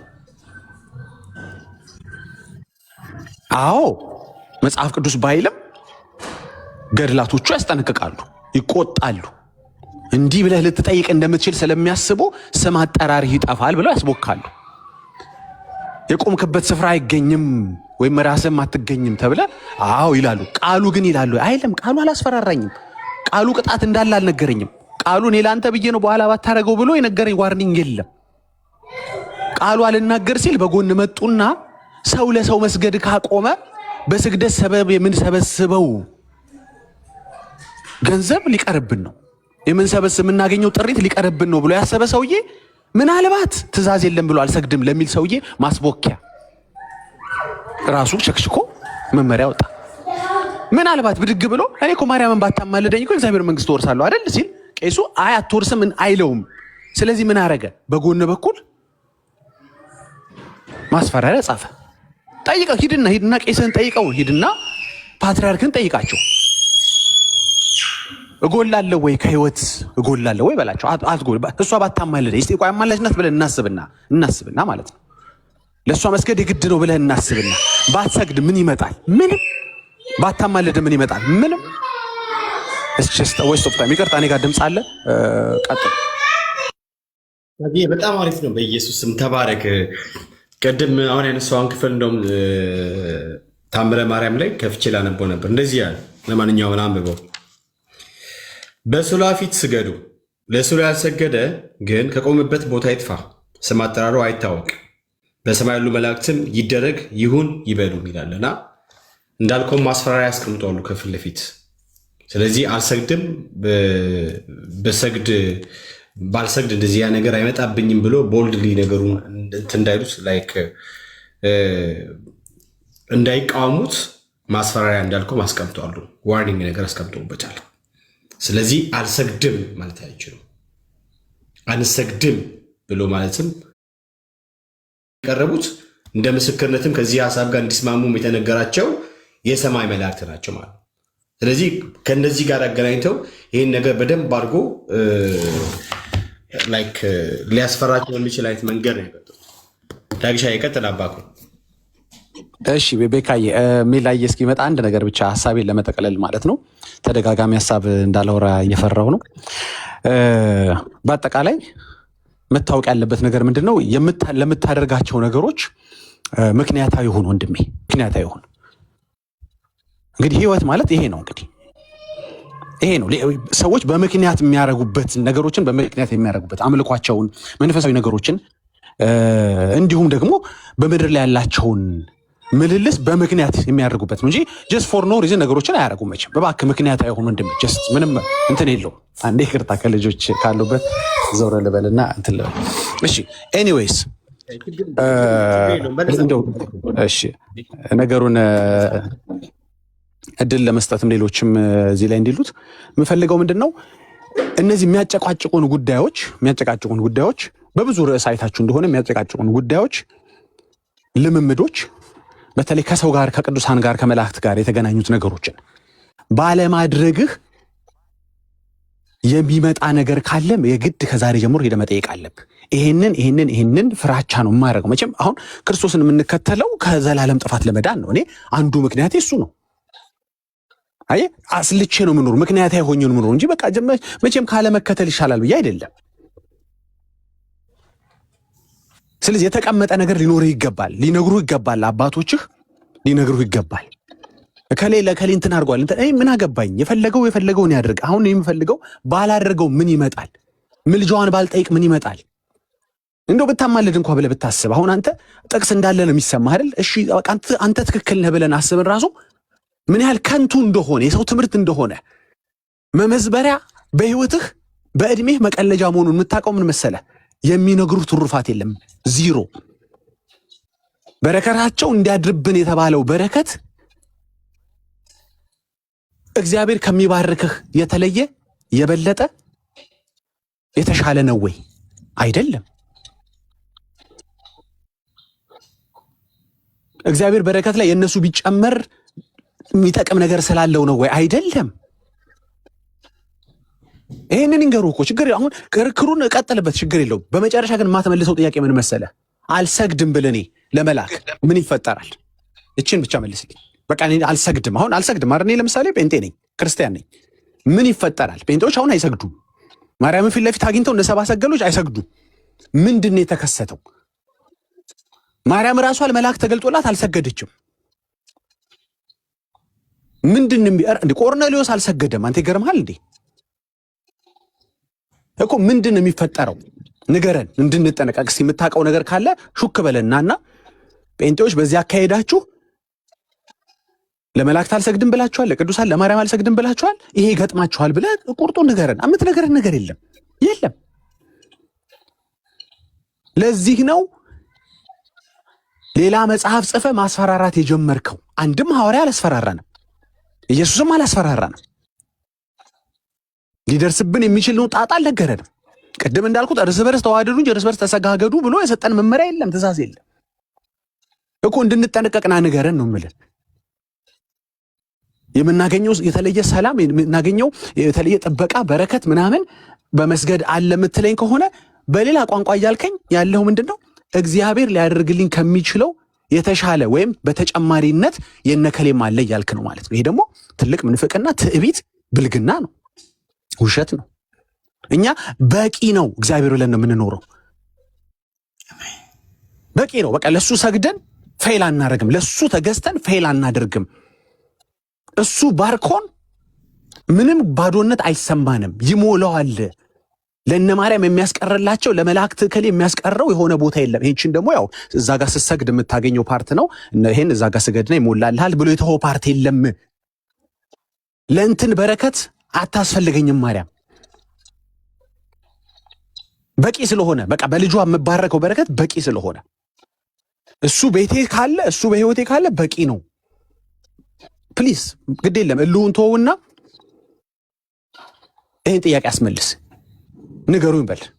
ካልሆነ ከኪሳራ ዳንክ ማለት ከአንድ እስከ 30 ኢየሱስ ብቻ ብል ምን ይፈጠራል? እችን ንገረኝ እስኪ። ምንም ጧፍ ባላበራ ምን ይፈጠር? ምንም ገዳማቱን ኤጀንትን ምንም ካለ ንገረኝ ግባና ቅጣት ካለ።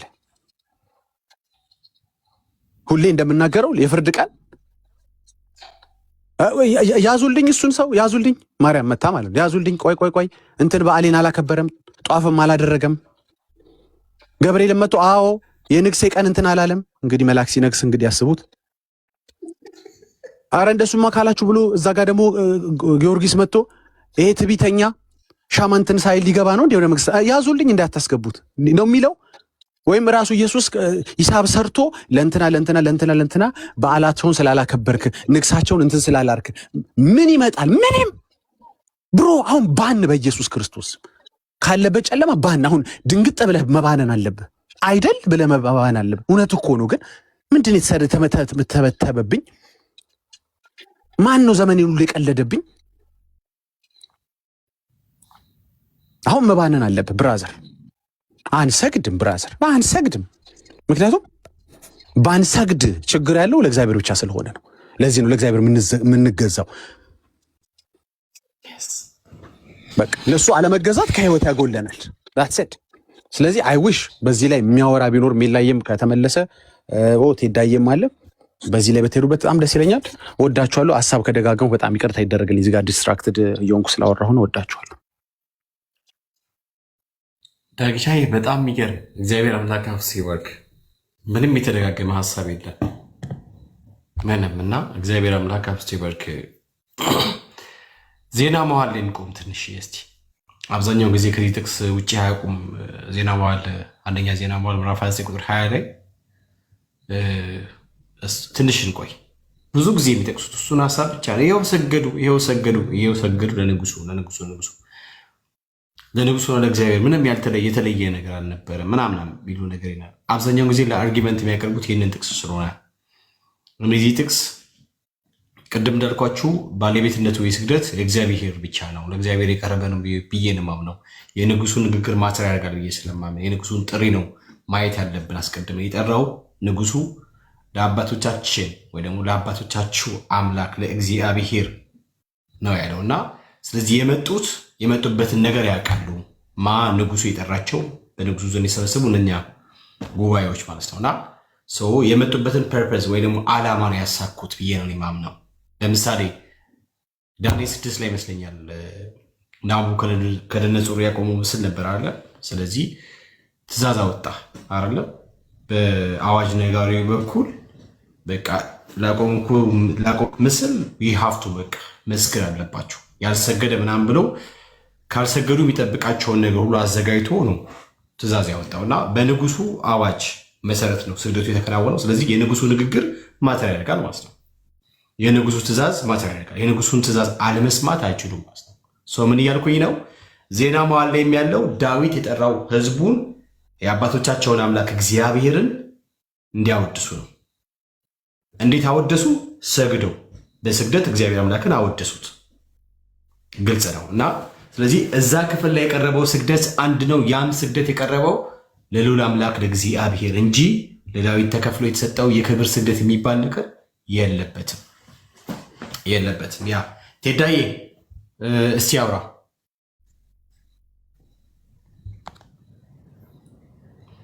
አለ።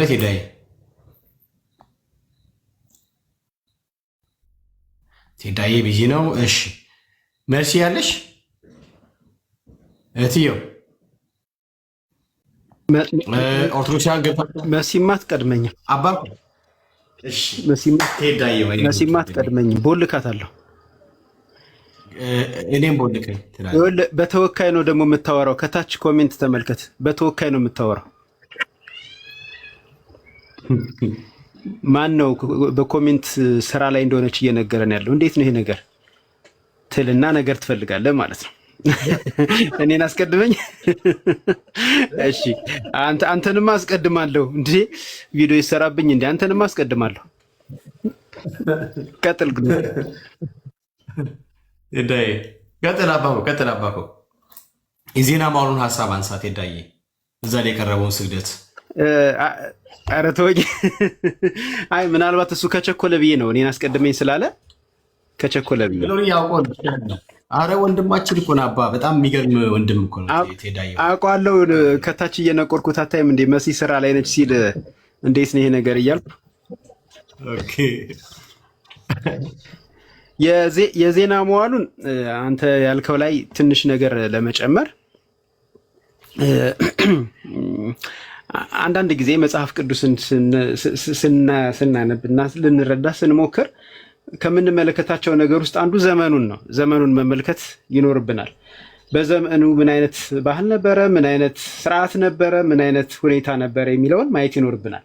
እስራኤላውያን ናቸው አይደል? አይሁዳውያን ናቸው። አሁንም አሉ እስራኤላውያን፣ አይሁዳውያን። እነዚህ ቀደም ሲል የነበሩት በዳዊት ዘመን የነበሩት እስራኤላውያን አሁን በዚህ ዘመን ኖሮ ቢሆን ኖሮ አሁን ላለው ጠቅላይ ሚኒስቴር ይሰግዱ ነበር ወይ? አይሰግዱም። ምክንያቱም አሁን ያ ዘመን አይደለም፣ ሌላ ዘመን ነው። በጊዜው የነበረው ማህበረሰብ ንጉስን ያከበረ የመሰለው ወይም ደግሞ ንጉስን ለማክበር ከሚያደርገው ነገር ውስጥ አንዱ ይሄ ነው። ኢትዮጵያ ውስጥ ለኃይለ ሥላሴ ይሰገድ ነበረ። ከዛም ከኃይለ ሥላሴም በፊት ለነበሩት ነገስታት ይሰገድ ነበረ። ይሄ መሪዬን የማከብርበት መንገድ ነው ብሎ ማህበረሰቡ ያደረገው እንጂ መጽሐፍ ቅዱሳዊም መንፈሳዊም ፈቃድ እግዚአብሔር ያለበትም አይደለም። ስለዚህ ለዚህ ጥቅስ መጥቀስ ትክክል አይደለም። ለምንድን ነው ለዚህ ጥቅስ መጥቀስ ትክክል ያልሆነው? በጊዜው የነበረው ማህበረሰብ ቅድም እንዳልኩትኝ ነገስታትን በዚህ መንገድ እንደሚያከብር ተስፋ ስላደረገና ያንን መንገድ መከተል ትክክል መስሎ ስለታየው ነው። እዚህ ጋር ምናልባት ኢትዮጵያ ውስጥ የነበረውን ሁላችንም የምናውቀውን አንድ ታሪክ እንደ መደምደሚያ ላይ እንደ ማሟሻ እጠቀማለሁ። ግን ከዛ በፊት ለኃይለ ሥላሴ ሲሰገድ እና ከኃይለ ሥላሴ በኋላ ይሄ ነገር ሲቆም ለመሪ መስገድ መጽሐፍ ቅዱሳዊ ከሆነ ለዚህም ዳዊትን እንጠቅሳለን፣ ችግር የለም። ለመሪ መስገድ መጽሐፍ ቅዱሳዊ ከሆነ አሁን መቆሙ ልክ አይደለም። አሁን መቆሙ ልክ አይደለም። ምንም እንኳን በእነርሱ ቋንቋ ላውራ፣ አሁን ስልጣን ላይ ያለው መሪ ኦርቶዶክስ ባይሆንም እንደውም በእነሱ ቋንቋ በደንብ ልጥራው መናፍቅ ቢሆንም አሁን ለእርሱ መስገድ ይገባቸዋል። ምክንያቱስ መጽሐፍ ቅዱሳዊ ነው። ለመሪ መስገድ ህዝብን ለሚመራ አገርን ለሚመራ መስገድ መጽሐፍ ቅዱሳዊ ነው። ማስረጃ ጥቀስ። ይኸው ለዳዊት ሰገዱለት እኮ። ለዳዊት የሰገዱለት ቅዱስ ብለው አይደለም፣ ቅዱስ ብለው አይደለም፣ ስለ ቅድስናው አይደለም፣ ስለ ንግስናው ነው። ስለ ንግስናው ከሆነ የሰገዱለት አሁንም በተመሳሳይ ሁኔታ አገሪቱን የሚመራ መሪ አለ። ስለዚህ ለእሱም መስገድ ይገባል ማለት ነው አይደለም። ለዚህ የሚሰጠኝ መልስ ምንድን ነው? ዘመኑን ተመልከት የሚል እንደሆነ ግልጽ ነው። እኔ መስማማለሁ፣ ትክክል ነው። በዘመኑ የነበረው ማህበረሰብ ያንን ያደርግ ነበር።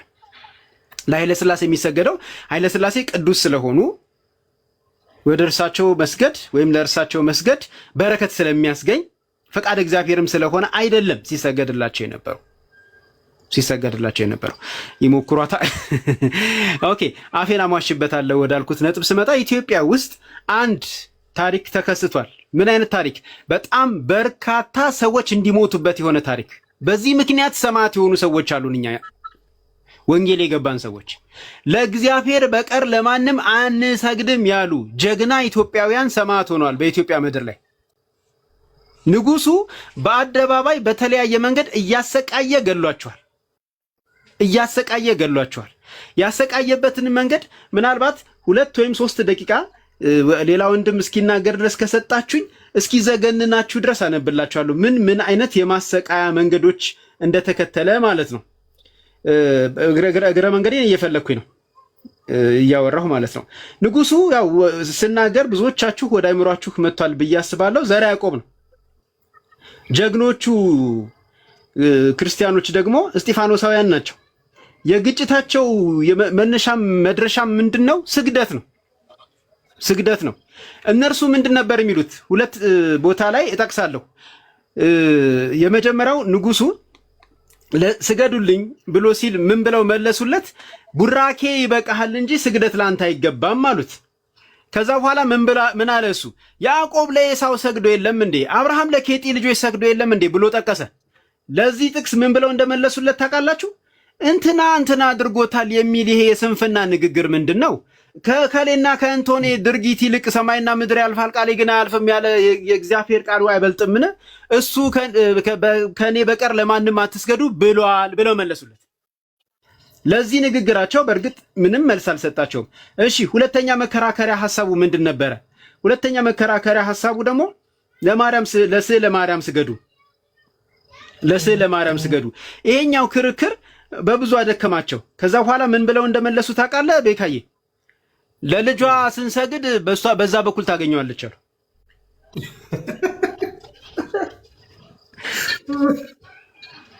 አንዳንድ ጭቅጭቅ ጉንጭ አልፋ ስለሚሆን ማለት ነው። እነዚህ ሰዎች ግን እንደዚህ በማለታቸው ማለት አንሰግድም በማለታቸው እንዲሁ ዝም ብለው አልተለቀቁም። በጣም ዋጋ ከፍሏል። በጣም መከራ አይተዋል። በጣም ተሰቃይተዋል። በጣም ተገርፈዋል። እንደገናም ተገለዋል። እንዴት ነው ያሰቃያቸው? እንዴት ነው የገደላቸው? ምንድን ያደረጋቸው የሚለውን ከመጽሐፉ ላይ የለቀምኩትና እንታደስ የሚለው መጽሐፌ ላይ ያሰፈርኩትን ላሳያችሁ። እያንዳንዱ አሁን ማነብላችሁ ምንባብ ከታሪካቸው ላይ የወሰድኩት ነው። አንድም እንኳን ከራሴ የምናገረው የለም። ለእያንዳንዱ በአግባቡ ማስረጃ አስቀምጫለሁ። ከቀላሉ ልጀምር። እስር ቤት ውስጥ ተጥለዋል ይላል። ተገድለዋል ይላል። አገዳደላቸው ምን አይነት ነው? ከታች ይሰማላችሁ። ፍም ውስጥ ተጥለው ተገድለዋል። ጦር እየወረወሩ ወግቷቸዋል። መሬት ላይ አስተኝተው እንደሚለፋ ቆዳ በላያቸው ላይ እየወጡ በመርገጥ ጢጢ በተባለ የንጉሱ ወንጀለኞች መግረፊያ፣ በጣም የሚያቃጥል በጣም ሰውነት የሚጎዳ በጣም ቦጭቆ የሚያነሳ መግረፊያ በሱ ተገርፈዋል። በድንጋይ ተቀጥቅጠው ተገለዋል።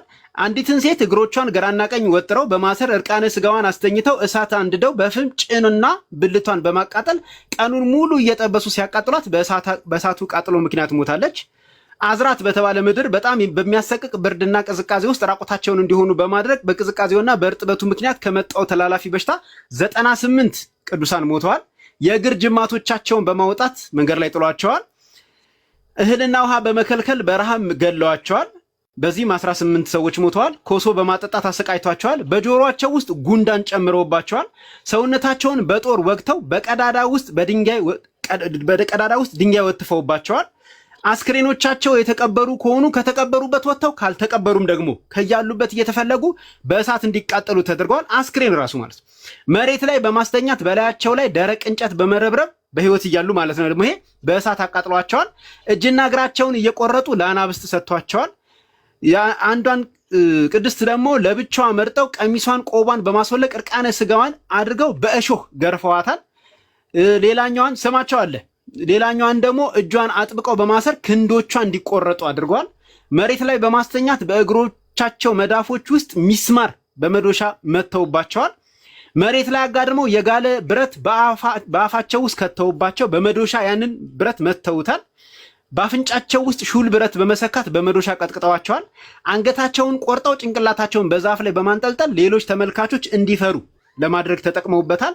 አይኖቻቸውን አጥፍተዋል። ቤቶቻቸውን አቃጥለውባቸው የሚጠለሉበትን ስላላገኙ በብርድና በረሃብ ምክንያት ሞተዋል።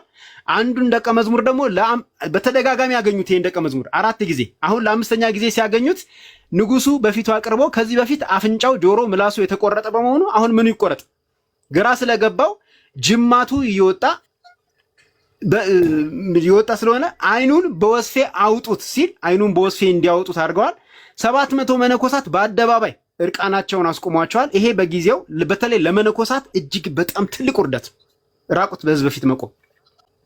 66 መነኮሳትን 23 ወንድ 43 ሴት ምላሳቸውን አፍንጫቸውን፣ ጡታቸውን ተቆርጦ በድንጋይ በመደብደብ ገለዋቸዋል። አንደኛውን ቅዱስ ደግሞ ወታደሮች ይዘው ወደ ንጉሱ ከተማ ሲሄዱ ሽማግሌ ከመሆኑ የተነሳ መሄድ አልቻለም። መሄድ ቢያቅተውም እንደተደረገ ታውቃላችሁ። ወታደሮቹ በገመድ አስረው መሬት ለመሬት እየጎተቱ ስጋው ተበጣጥሶ እንዲሞት አድርገውታል። በእንጨት እንደ ቆዳ በመወጠር አፋቸውን በብረት ቸንክረው ጭናቸውን፣ ብልታቸውን፣ ጢማቸውን፣ ቅንድባቸውን፣ ከንፈራቸውን፣ አይናቸውን እየገለጡ ሴቶቹንም ጭናቸውን፣ ብልታቸውን እየገለጡ በጧፍ አቃጥለዋቸዋል። አንደኛውን ደግሞ ቁልቁል በመስቀል ነፍሱ እስክትወጣ ድረስ አሰቃይተው ሬሳውን ለአንበሳ ሰጥተዋል። የመጨረሻ ከንጉሱ ከተማ ውጪ ሲያዙ ወደ ንጉሱ ከተማ የሚወሰዱት እንደ በሬ 2 ሆነው ነው። ይሄንን በእኔና በቤካ ላሳያችሁ። እኔና ቤካ በዛ ዘመን ብንኖርና ከተያዙት መካከል ብንሆን እንደ በሬ እንጠመዳለን ትከሻችን ላይ። ከዛስ በኋላ እኔ አቅም አጥቼ መሄድ ቢያቅተኝ ቤካ እኔን ተሸክሞ እየጎተተ መውሰድ አለበት። እኔን ተሸክሞ እየጎተተ እንግዲህ ልብ አድርጉ፣ ተጣምደን ነው እየጎተተ ሲወስደኝ እግሬ እየተበጣጠሰ ነው የሚሄደው። ብሞት እንኳን አስክሬኔ ተበጣጥሶ እስከሚያልቅ ድረስ ቤካ እኔን እየጎተተ መውሰድ ይኖርበታል። ይሄ ሁሉ ለምንድን ነው የሆነው ቤተሰቦቼ? ይሄ ሁሉ ምነግራችሁ ፊልም አይደለም፣ ባህር ማዶ ከኢትዮጵያ ውጭ የሆነ አይደለም፣ እዚሁ ሀገር ውስጥ ኢትዮጵያ ውስጥ የሆነ ነው በዘርዓ ያዕቆብ ጊዜ። ይሄ ሁሉ ግን ለምንድን ነው የሆነው?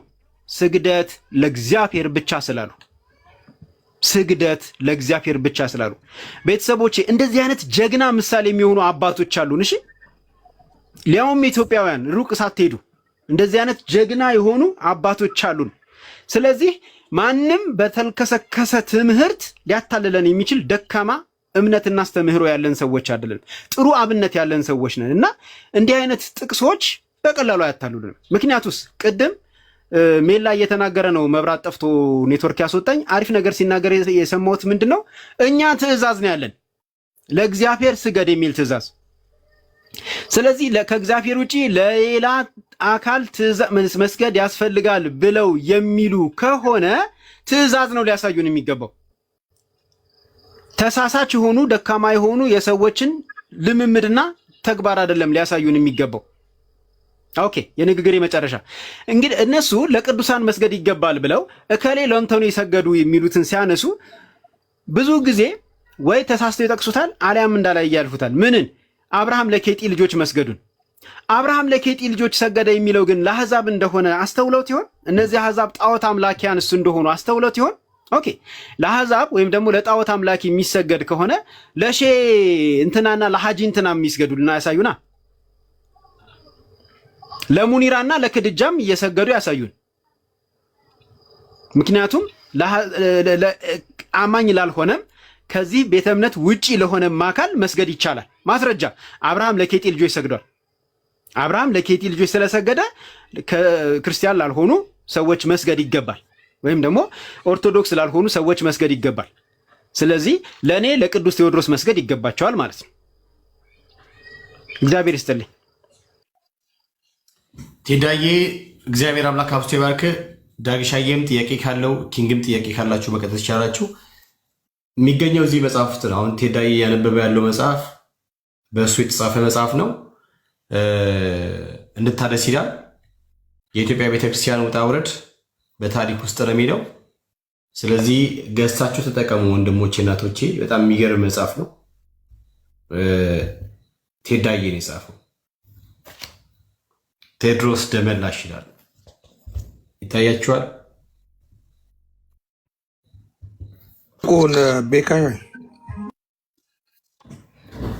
አንዴ በትልቁ ልሁን። ቤካዬ የምታጓጓው ማንም ሰው የለም። እኛ አግኝተነዋል እሱን መጽሐፍ ኦልሬዲ ከቴዳ ከእጁ ላይ ተቀብለናል። ቴዳዬ በጣም ጥሩ ሀሳብ ነው አሁን ያነሳው። ዘፍጥረት 23 ላይ ያለው አብርሃም ለኬጢ ሕዝብ ሰገደ የሚለው ባይሆን አብርሃም እዛ ጋር የሰገደው ስግደት ምንድን ነው ብሎ መመርመር ያስፈልጋል። እናንተ እንደምትሉት ሰው ለሰው የሚሰግድ ከሆነ አለቃችን እያሉ ሲጠሩት ትመለከታላችሁ። የመቃብር ስፍራ ጠይቋቸው ማለት ነው።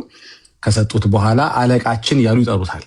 አለቃ የሆነ አብርሃም አሕዛብ ለሆነ ኬጢ ሕዝብ ከሰገደ ታዲያ ኦርቶዶክስ መቼን እናንተ አለቆች የሚሰግዱት? እናንተ እኮ ናችሁ ለአለቃ እየሰገዳችሁ ያላችሁ። እናንተ እኮ በተቃራኒው ለአለቃ እየሰገዳችሁ ነው። መቼ ነው የእናንተ ፓትርያርክ ለእናንተ የሚሰግደው? መቼ ነው ጳጳሳቱ ለእናንተ የሚሰግዱት? ከአብርሃም ተምረው ማለት እኮ ነው። እናንተ ለዚህ ሊትራሊ አይደል የምትወስዱት? ኮንቴክስት አታዩም አይደለ? የተጻፈ ነገር ስላገኛችሁ ቀጥታ ተተገብሩት የለ? ታዲያ ጥሩና አለቆቻችሁ ለእናንተ ይስገዱ። እናንተ እኮ አይደላችሁም እኮ ጻድቁ ከሌ ብላችሁ መስገድ ያለባችሁ። ጻድቁ ከሌ ነው ለእናንተ መስገድ ያለበት ማለት ነው። መልአኩ ወይም ማርያም ነች ለእናንተ መስገድ ያለባት ማለት ነው። እንደሱ ከሆነ ቃል በቃል ከሆነ ከፓትርያርኩ እስከ ካህናቱ ድረስ በጠቅላላ ለእናንተ ይስገዱ። ይሄ ነው እንግዲህ ትምህርቱ። ቃል በቃል የምትወስዱ ከሆነ ይሄ ነው መሆን ያለበት። እሱ እንደውም ጭራሽ ለአሕዛብ ነው የሰገደው። ምን ነው የእናንተዎቹ ክርስቲያን ለምትሉት ለእናንተ ለምን አይሰግዱም? ቢያንስ ለአሕዛብ እንኳ አይስገዱ። አትሊስት ፓትርያርካችሁ ለሙስሊም አይስገድ፣ ግድ የለም። አንተ ክርስቲያን ለምትለው ላልሆንከው ለአንተ ግን ምን ነው ፓትርያርኩ አይሰግዱም? ከአብርሃም ተምረው ከመላኩ ተምረው ከሌሎች ግለሰቦች ለመላክ ከሰገዱ ተምረው ታዲያ ለምን አያረጉትም? ሊትራሊ የምትወስድ ከሆነ አፕላይ አድርገዋ። በጣም ወደው ክፍል ስላነሳ ነው ቴዳዬ። እና መቼ አሰባችሁ ለመሰጋገድ? እንዲህ ሊትራሊ ብትወስዱት ከሆነ ካልሆነ ቀልድ ነው። ታውቆታላችሁ እኮ አፏችሁ ላይ የሚሟሸሽ የውሸት ወሬ ነው፣ የውሸት ትምህርት ነው። ወይ አድርጉትና አሳዩንና አይ እንግዲህ አለቆቻቸው እዛ ቤት ይሰግዳሉ። አንተ ነህ ስትሰግድ እንግዲህ የምናየው ፓትሪያርኩ ሲያልፍ ወገብ ጥፍ እያለ አንተ ነህ የምትሰግደው እንጂ ፓትሪያርክ ለአንተ ሲሰግዱ አይቻል አቅም ነኝ። ስለዚህ ይሄ ነው እንግዲህ ከተማርክ እንደዛ ከሆነ ኮንቴክስቱን ሳታነብ የምትወስደው በል እንግዲህ መሰጋገድ ቀጥል። ከታች ወደ ላይ ሳይሆን ከላይ ወደ ታች ማለት ነው። ቴንክ ዩ። አረ ዶዙን ከፍ አደረጋችሁት። እሺ ኦርቶዶክሳዊ ካልሆነ ለቁጥር ጽፎ መግባት ይችላል። ኪንጎዬ እኔ ጥያቄ ለቴዳዬ ማቅረብ ትችላለህ። ስፔሻሊ ይህም አሁን ያነሳቸውን ታሪኮች ስለ እውነት ስለተከፈለው መስዋዕት ማለት ነው፣ ስለ ደቂቀ እስጢፋኖስ በጣም ነው የሚገርመኝ። ባይዶ የነሱ ታሪክ ሁሉ ጊዜ ከአእምሮ ማይጠፋ ነገር ነውና ያ መጽሐፉን እንድናገኘው እድሉን ቢመቻች ቤካይ እናነበው ነበርና ምናልባት እዚህ ውስጥ በጣም ብዙ ሰው በኮመንት እየጠየቀ ነው መጽሐፉን የት ነው የምናገኘው እያለ ነውና ምናልባት በዛውም ቴዳ እግረ መንገዱን መጽሐፉን የት ማግኘት እንደሚቻል እዚህ ላሉት ወንድምና እህቶች ቢነግርልን።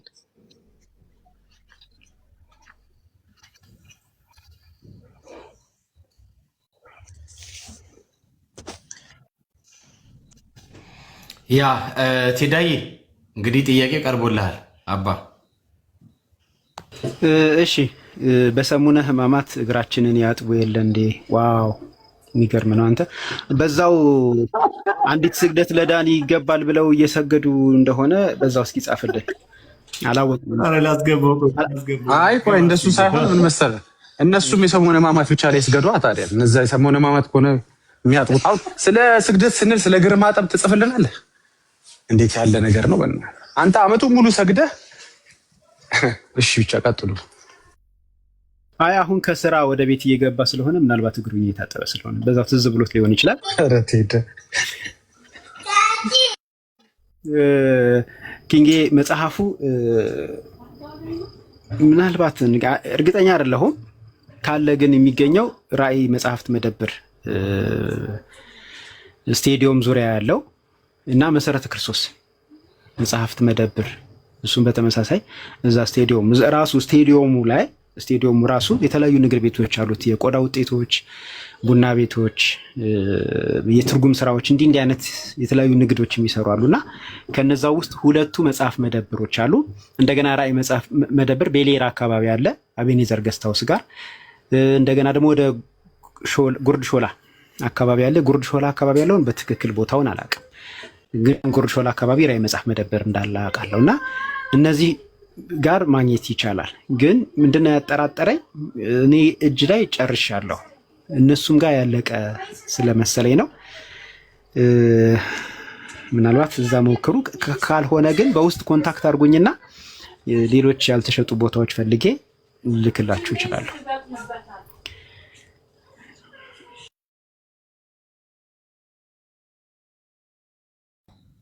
እሺ ቀጥሉ አባኮ ሰንዬም ቀጥሉ። ሰላም ለእናንተ ይሁን። እንዴ ቴዲሻ እንደዚህ ጉድ ልታረገን? ገና በውስጥ እደውልልሃለሁ ስል ጉድ ልታረገን? ፈልግልኝ፣ ለእኔማ ፈልግልኝ፣ በውስጥ ጽፍልሃለሁ። ቴዲ ጸጋ ይብዛልህ። እውነት ነው ስትናገሩ የነበረውን ነገር እየሰማን ነበር። እደውልልሃለሁ ቴዲሻ፣ በጣም ፈልገዋለሁ። የነበረውን ነገር እየሰማን ነበር። ዳጊሻ እነዛን ፎቶዎች አትመልስልኝም እንዴ? አይ ቲንክ ታስታውሰኛለህ ዳጊሻ። ከፓስተር በቃሉ ጋር የመጣህ ጊዜ አግኝቼ ነበር ከቢኒ ጋር መጨረሻ ላይ ፎቶ የተነሳ ነው ልጅ ነኝ፣ እንዳትረሳኝ። እኔም አግኝቼዋለሁ ለማለት ነው። እንትናም ብቻ አይደለም ያገኘው። ጸጋ ይብዛልህ። ሰናይ እሱ አላወኩም፣ ይቅርታ ድምፅ ስላለቀ። አሁን ታስታውሰኛል። ግዙፉ ልጅ አብረን ከፓስተር በቃሉ ጋር የመጣችሁ መንደር የተገናኘ ነው። ኦኬ ይቅርታ። ተባረክ ዳጊዬ፣ ጸጋ ይብዛል። እኔም ቀድሜ አግኝቼዋለሁ ከነ ሜሎ በፊት። ቴዲዬ መጽሐፉን ኮንታክት እናደርግሃለን እና እንትን ታደርግልኛለህ፣ ትፈልግልኛለህ፣ በውስጥ ጽፍልሃለሁ። እሺ ተባረክልኝ። እሺ ሰናይ፣ በውስጥ እናወራለን፣ ችግር የለውም። ሚኪ ገብቶ አይቼው ነበር። ኔትወርክ የሆነ ያስወረደው ኔትወርክ ነው ያስወረደው። ሚኪ ካለ ግባ፣ ተመልሰ ግባ፣ ታወራለህ። አስገቡት። እሺ ከመጣ አስገቡት፣ እንደዛ ምናምን ነገር። እሺ ወንድሙ ከየት ቤተ እምነት ነህ? እንወቅህና ከኛ ኮንክ እንግዲህ ሚኪን አስገቡልኝ። ሚኪ ተናዶብኛል። ማቅዲስ ተናዶብኛል። አስገቡልኝ። ለምን እንደተናደደ አይዶ ነው። ምን አናደዋል? ሚኪ ምን አናደደ? ዳግሻዬ ስላላገኘ ነው። የት አለ? መጣ አገኘው። ሳታገኘ ለምን ተመለስክ ይመስለኛል። እንዴ ዳግሻዬ እኮ ቢዚ ነበረ። ዳጊ ቢዚ ነበረ። ኦኬ የለም። እሺ ወንድሙ ከየት ነህ? እሺ ተባረክ። እንወዳለን። እሺ ያ ሚኪ መጣ። ሚኪ እንዴት ነህ? ደህና ነህ ወይ? መጀመሪያ እኔን ሰላም በለኝ።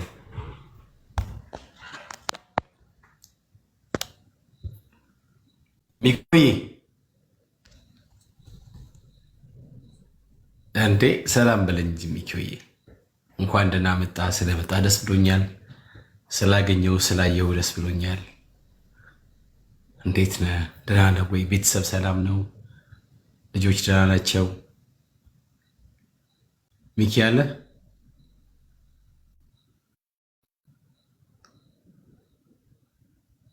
እሺ ዳጊ ያወራው እስቲ፣ ወይም ቴዳ ያወራው። ሚኪ እየሰገደ ነው መሰለኝ። ወይስ ጨርስ?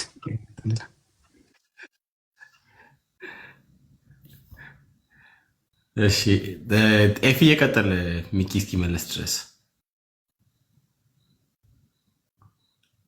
ሰላም ናችሁ? ዳጊ፣ ብሩክ፣ ቤካ፣ ቴዲ ሁላችሁን ሰላም ብያለሁ። በጣም የሚገርም ነው ቴዲ አሁን የተናገረ ወሬውን በጨረፍታ ነው የምሰማው እና እነዚህ መጽሐፍቶች በጣም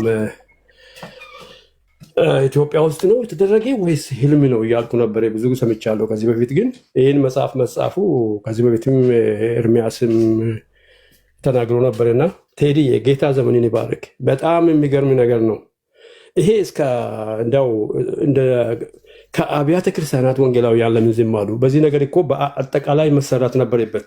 ለዚህ ነው ኢትዮጵያ ተረገመችው። ወንድሞች ኢትዮጵያ ተረገመችው ለዚህ ነው። አዘራ ያዕቆብ እኮ ነው ኢትዮጵያ እንድትረገም ያደረገው። ይሄ ከርስ ነው ለምድራችን፣ ለኢትዮጵያ አሁን የምናልፍበት መከራ ከርስ ነው።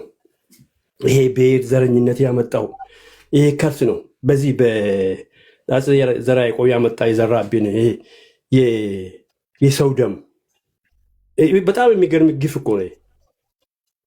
በኢየሱስ ቴዲዬ ዘመኔን እግዚአብሔር ባረክ። እንዲያውም ደጋግሜ መጽሐፉን የት እንዳለበት ፈልግና እንፈልጋለን። ይህን መጽሐፍ ወንጌላውያን አብያተ ክርስቲያናት ህብረት ለምን ዝም አለ? በዚህ ነገር ላይ በደንብ መስራት አለባቸው። ይሄ እኮ ምንም አይተናነስም። እነ ጳውሎስ እና ጳውሎስ ያለፉበት እና ጴጥሮስ ተዘግጥቆ የተሰቀሉበት እነ ጳውሎስ እንደ በግ የተራዱበት ምንም አይተናነስም። ይህ ትልቅ ገድል ነው የሰሩትና ኢትዮጵያ ውስጥ እነዚህ የእምነት አባቶች እንዲያውም እኮ እነዚህ አይነት ሰዎች ካሉ ማለት ቤተሰቦቻችሁ ካሉ የምንረዳበት ሚንስ ፈልጉልን። ተባረኩ። ጨርሻለሁ። ተባረክ አባኮ። እሺ ሚኪ አይ ቲንክ ኔትወርክ እያስወጣ ነው ወይስ ምንድን ነው? ሚኪ ኔትወርክ እያስወጣ ነው ወይስ ምንድን ነው? እሺ ግሎሪ ጥያቄ ያላችሁ ለቴዳዬ ጥያቄ ካላችሁ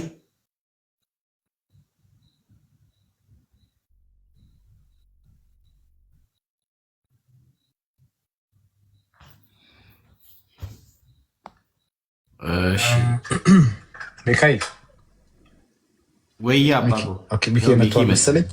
እሺ አንድ ነገር ብቻ አልመልስ። እኔ እንኳ ኮሜንት ላይ ብዙ እያየው አልመልስም። ከዚህ በኋላ እንደዛም ብዙ አላረግም። አብርሃም ለኬት ህዝብ የሰገደው የአምልኮ አይደለም ብለህ የጻፍከው ሰውዬ እሱን በኋላ እናወራለን ስትገባ። የምንም በለው አሁን ችግር የለውም።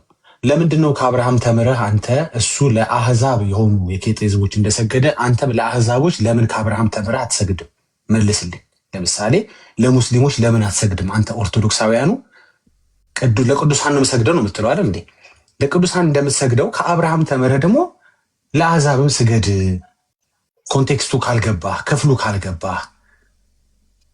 ለሰጡት ነገር እያመሰገነ እንደሆነ እዛ ጋር ያሳያል። ክፍሉን አውዱን ስታነበው የመቀበሪያ ስፍራን ስለሰጡት ለዛ እያመሰገነ እንደሆነ ክፍሉ በደንብ ያስረዳል። አይ አይደለም የክብር ነው የአክብሮት ነው የጸጋ ነው የምናምን የምትል ከሆነ አርገዋ። ታዲያ ማብራራት እኮ ብቻ አይደለም፣ የገባህን ነገር ተግብረው። ስግደቱ የንትን ነው ካልክ አንተም የክብር ለአዛብ ስገዳ። ታዲያ አንተም የክብር ለሙስሊም ስገድ። አሁን ያንቀሃል። ችግሩ እኮ ይሄ ነው እኮ። እሺ አርገው ስትባል ያንቀሃል። መኮመት ብቻ አይደለም። የክብር ነው ካልክ አርገዋ። ታዲያ የለም ሰፈር ሙስሊም አዛብ የለም የምታውቀው። በእርግጥ ለእኔ አንተ ራስህ አዛብ ነህ፣ ግን ችግር የለም። አዛብ ነው ብለህ ለምታስበው ሰግዳ አሳየኛ። አይ ውሸትክን ነው፣ ማምለጫ ነው። የሐዋርያት ቅብሎች አለኝ ትልና ማስረጃ አምጣ። የቱ ሐዋርያ ለማሰገደ ምን ነው ከማርያም ጋር አልሰነበቱም እንዴ? አብረው አልጸለዩም እንዴ? ምን ነው ሳይሰግዱላት ስልህ የአብርሃም ቅብሎች ታመጣልኛለህ? በሐዋርያት ቅብብሎች ነው ቤተክርስቲያኒቷ የተመሰረተችው ትለኝና ምስክር የሙሴ ቅብብሎች ለስዕል፣ የስግደት ቅብብሎች የሩት የህዝብ የምናም ታመጣልኛል። ካሞን የፈለግከው ነገር መቀበል መብት ነው፣ ላስገድድ አልችልም። ግን የተቀበልከውን ስታደርገው ሊሆን ነው እኮ የምልህ። አንተም የክብር አብርሃም የክብር ሰግዷል ብለህ ካሰብክ ለአሕዛብ አንተም የክብር ለአሕዛቦች ስገድ። አሁን ያንቀሃል። ቴንክ ዩ ቤካይ። ያ ዳግሻ የተባረክ ዩ አር ሶ ብሌስድ። እሺ ሚኮ ካልገባ አይ ዶንት ኖ ላይክ መግባት ከቻል ግባ። ይሄ ለአብርሃም ምናምን ያልከው ሜላይ የመተዋል ለአብርሃም ምናምን ያልከውንም እሱንም ጉዳይ ገብተህ ሀሳብ ማንሳት ትችላለህ። ጸጋ ይብዛልህ።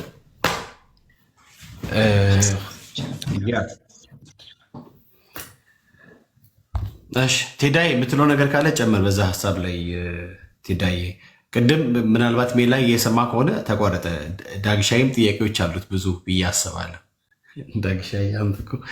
ዳግሻይም ብዙ ጥያቄዎች አሉት ብዬ አስባለሁ። ያነሳል ጥያቄ ለሜላ ጥያቄ ያለኝ ሲል ስለነበርና እንደው ሀሳቡን ልድገመውና ዜና መዋዕል 29:20 ላይ ያለውን ሀሳብ እንዴት ትረዳለህ? ዛሬ የቀረበው ስግደት አንድ ነው። እኔ ያን ስግደት ለእግዚአብሔር አምላክ የቀረበ ስግደት ብቻ ነው ብዬ ነው የማምነው። ሌሎች ግን ለአርጊመንት የሚያነሱት ያንን ክፍል ስለሆነ አይሁን ሁን ግሎሪ አባኩን ምንም ችግር የለው። ለአርጊመንት አብዛኛው ጊዜ ያንን ክፍል ይጠቅሳሉ። ስግደቱንም ደግሞ ለሰው መሰገዱ ትክክል እንደሆነ ለማሳየት እንደ ማስረጃነት ያመጣሉ። ያንን ክፍል ግን የቀረበው ስግደት አንድ ነው። የንጉሱም ጥሪ ከታየ ለአባቶቻችሁ አምላክ ለእግዚአብሔር ነው እና የሚለው። ስለዚህ የመጡት እነኛ ጉባኤ የሰበሰቡት የመጡበት ዓላማ ይታወቃል፣ ግልጽ ተደርጎላቸዋል ብዬ አምናለሁ። ሜላዬ እና እሱን ክፍል እንዴት ታያለ? ለንጉሱም ለእግዚአብሔርም ጭምር የሰገደው ተከፋፍሎን ስግደቱ እንዴት ተከፈለ የሚለውን ነገር ከአንተ እንስማ እስቲ አባኩ።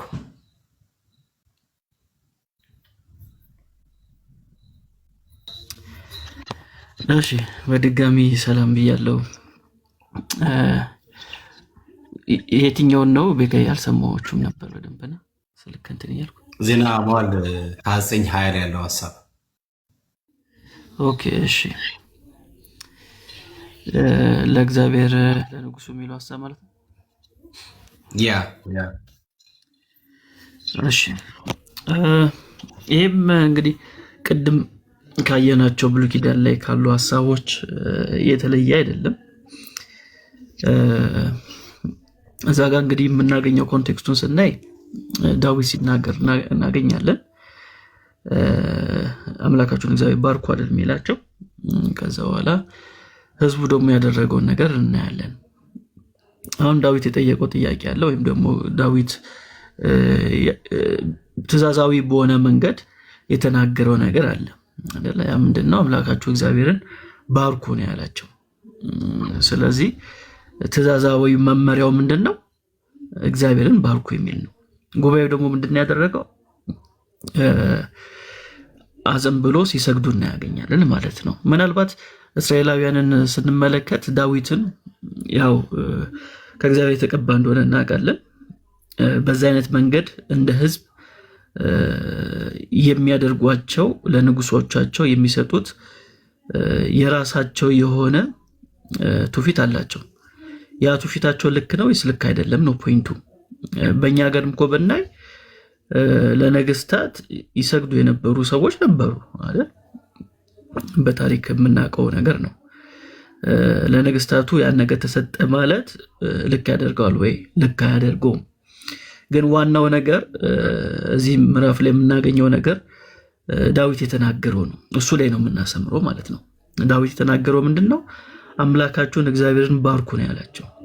ስለዚህ ዳዊት ኤክስፔክት ያደረገው ነገር ምንድነው? ጉባኤው ክብርን እንዲሰጥ ያዘዘው ለማን ነው? ለእግዚአብሔር ነው። ለእግዚአብሔር ነው። ስለዚህ ክፍሉ ላይ እንደምንረዳው ጉባኤው ለእግዚአብሔር ክብር ሲሰጥ እናያለን። ዳዊት ደግሞ የተቀባ ንጉሥ ስለሆነ እንደ ሪፕሬዘንታቲቭ ስላዩ ወይም ደግሞ እንደ ተወካይ ስላዩት ዳዊትን ያ ነገር ሲያደርጉ እናያለን። ያ ግን እንደ መመሪያ ወይም ፕሪስክሪፕቲቭ ሆኖ አናገኘው ማለት ነው። የሚገርማችሁ ነገር በተለይም ጉባኤውን ወይም ደግሞ ህዝቡን ስናይ እንደ ትልቅ መማሪያ የምንወስደው ነገር አይደለም። ምናልባት ከስህተታቸው እንማራለን እንጂ ፕራውድ የምናደርገው ነገር አይደለም። ምክንያቱም ብዙ ጊዜ እግዚአብሔር ላይ ሲያመፁበት እናያለን እና ለክርስቲያን ተደርጎ ወይም ደግሞ ትእዛዛዊ በሆነ መንገድ እኛ እንድናደርገው ያን ነገር መመሪያ ሆኖ አናገኘው። አንተ እንዳልከው ቤካም ትእዛዙ ምንድነው? እግዚአብሔርን ባርኩ የሚል ነው። ስለዚህ ዳዊት የተናገረውን ነገር ለእግዚአብሔር ብቻ ያን ክብር እንዲሰጡን ያዘዘው። እኛ የምናደርገው ነገር እሱ ነው። ለእግዚአብሔር ያን ክብር እንሰጣለን ማለት ነው። ግን እንደ ህዝብ ንጉሱን የሚያዩበት መንገድ ያለ፣ ለንጉሱ የሚያደርጓቸው ነገሮች አሉ። እነዛ ግን አሁን ላይ አምጥተን በግድ እናድርገው ከተባለ አይሆንም። እንደዛማ ከሆነ በምድር ላይ ያሉ ነገስታቶች ወይም ደግሞ መሪዎች ሁሉ ምን ማድረግ ይጠበቅብናል? መስገድ ይጠበቅብናል ማለት ነው አይደል? እንደዛ ተደርጎ ከታሰበ ግን ትእዛዝንና ሰዎች የሚያደርጓቸውን ልምምዶች በጣም ለይተን ማየት ይኖርብናል። አሁን አምላካችሁን እግዚአብሔርን ባርኩ የሚለው ቃል ትእዛዛዊ ነው አይደል? የሚደረግ ነገር ነው። ከብሉይ ኪዳን እስከ አዲስ ኪዳን ድረስ ይህን ትእዛዝ እናገኛለን። ስለዚህ በዚህ መመሪያ ላይ ነው የምንቆመው ማለት ነው። ፈርም የሆነ አቋማችን ይሄ ነው። ትክክለኛው አቋማችን ይሄ ነው። በዚህ መሰረት ዳዊት በተናገረው ነገር ላይ ቆመን ከዛ ደግሞ አዲስ ኪዳን ላይ በምናገኛቸው የመጽሐፍ ቅዱስ መንባባቶች ላይ ቆመን ስግደት የሚገባው ለእግዚአብሔር እንደሆነ እንናገራለን ማለት ነው። ምናልባት ቅድም ስታወሩበት አሁን ስገባ የሰማሁትም የአብርሃምም ታሪክ ያው ቅድምም ነካክተነዋል። እሱ ላይ ሰዎች መገንዘብ ያለባቸው ነገር አለ ብዬ አንድ ነገር ልጨምር። ይቅርታ። በተለይ አብርሃም በዚህ ጊዜ የነበረውን ሞቲቭ መረዳት በጣም አስፈላጊ ነው ብዬ ነው ማስበው። ዘፍጥረት ላይ እንደምናነበው አብርሃም ከምን ሞቲቭ ነው ያን ነገር ያደረገው የሚለውን ባክግራውንዱን ብናጠናው በጣም አሪፍ ነው ብዬ አስባለሁ። በተለይም አብርሃም ሚስቱ የሞተችበት ጊዜ ነው። ለሷም የቀብር ቦታ የፈለገበት ሰዓት ላይ ነው የነበረው አይደል? ሳይኮሎጂካሊ የነበረውንም ሁኔታ መረዳት ያስፈልጋል ብዬ አስባለሁ። ለነዚህ ለቄጤ ልጆች ሲሰግድ ማለት ነው። እና ሚስቱ ሞታለች። በእንግድነት ነው እዛ ምድር ላይ ያለው። ያን ቦታ እንግዲህ እነሱ ናቸው የያዙት የተቆጣጠሩት። ስለዚህ አብርሃም ለሰዎቹ ጥያቄ ያቀርብላቸዋል የመቃብር ርስት እንዲሰጡት። ከዛ እነሱም ደግሞ ፈቃደኞች ሆኑ ማለት ነው። አንተ በመካከላችን ያለ ከእግዚአብሔር ይሁን ካለቃ ነህ ብሎ ይናገሩታል እና በነፃ ሊሰጡት ፈለጉ ቦታ። ስለዚህ አብርሃም ምንድን ያደረገው? ሲሰግድ እናገኘዋለን ማለት ነው። ሲሰግድ እናገኘዋለን። በሌላ አገላለጥ አሁን ላይ እንደሚደረገው ዲፕሎማሲያዊ የሆነ ግንኙነት አድርጋችሁ ማየት ትችላላችሁ። እንደ ክርስቲያን ምን ይዞ መመሪያ ሳይሆን አብርሃም በዛ ሰዓት ላይ ሚስቱ ሞታለች፣ ለእሷ መቃብር ቦታ ይፈልግ ነበር። እነሱ ፈቃደኞቹ ነው ምላሽ ሲሰጡት አብርሃም ያደረገውን ነገር ነው የምናየው ማለት ነው።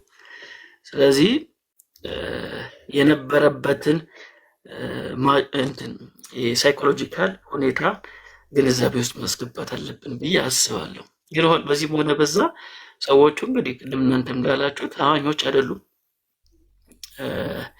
አብርሃም ያደረገው ነገር ልክ ነው ተብሎ ከታሰበ አሁንም ሰዎች አብርሃም እንዳደረገው እኛም ለማያምኑ ሰዎች ስግደት መስጠት አለብን ወደሚሄድ ልክ ያልሆነ ትርጓሜ ይወስደናል ማለት ነው።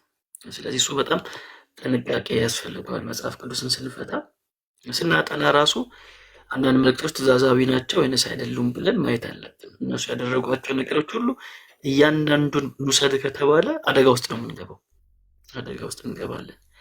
ግን በማያሻማ መንገድ ስግደት ለእግዚአብሔር እንደሚገባ መጽሐፉ ይነግረናል። ትእዛዝ በሆነ መንገድ ወይም መመሪያ በሆነ መንገድ ወይም ትምህርት በሆነ መንገድ እግዚአብሔርም ከኛ የሚጠበቀው ነገር እሱ ነው፣ ለእሱ ብቻ እንድንሰግድለት ማለት ነው።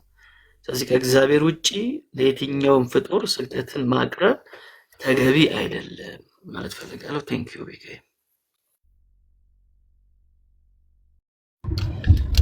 ላይ የጸጋ ይብዛል። አይ ቲንክ ቴዳዬ ጥያቄ ይኖረዋል ብዬ አስባለሁ። ዳግሻየም እንደዚሁ። ቴዳዬ ጥያቄ አለ? ቴዳዬን እበልጠዋለሁ በእድሜ፣ ስለዚህ ልቅዳ።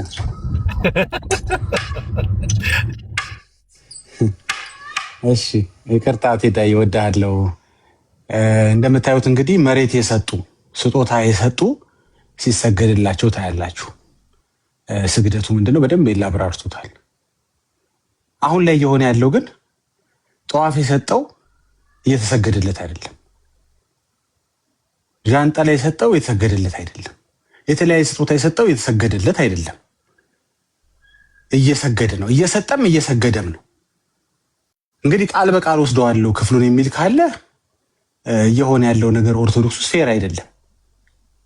እዛ ቢያንስ ሰጥተው በምላሹ ተሰግዶላቸዋል። አንተ እኮ እዚህ ሰጥተህ የሰገድክለት ማን የሰጠኸው ጻድቅ ለአንተ እየሰገደልህ አይደለም። ስለዚህ ሜል ላይ የዚት ፌር እንደው እየሆነ ያለው ነገር ቴንክ ዩ።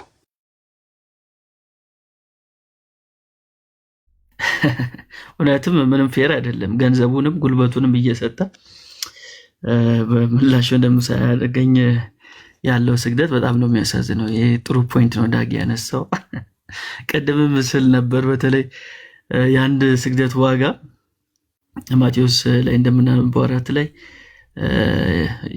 የዓለምን መንግስታት አሳይቶት አይደል ብትሰግድልኝ እንሰጥሃለሁ ያለው እና የአንዲት ስግደት ዋጋ ይህን ያህል ነው እና በነፃ ትስገዱ፣ ቢያንስ የሆነ ነገር ተቀበላችሁ ቢሆን ይሻላል ስል ነበር እና አንተም ጥሩ ፖይንት ነው ያነሳው።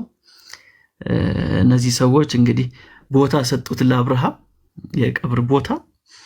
እሱ ደግሞ በቃ ከደስታው የተነሳ ከነበረበት ሀዘንም የተነሳ ለእነዚህ ሰዎች ሲሰግድላቸው እናያለን። ስለዚህ አንዳንድ አድርገን መውሰድ እንችላለን። ቦታ ሰጡ፣ ከዛ በኋላ እሱ ደግሞ ስግደት አቀረበ ማለት ነው። አሁን ላይ ግን ስጦታውን የሚሰጠው አካል እየተሰገደለት አይደለም ነው እያለ ያለው ዳጊ። ጥሩ ፖይንት ነው በእውነቱ። ምናልባት ዲያቆን ቴዲ የሚጨምሩት ነገር ካለ እሳቸው የሚሉት እንስማ።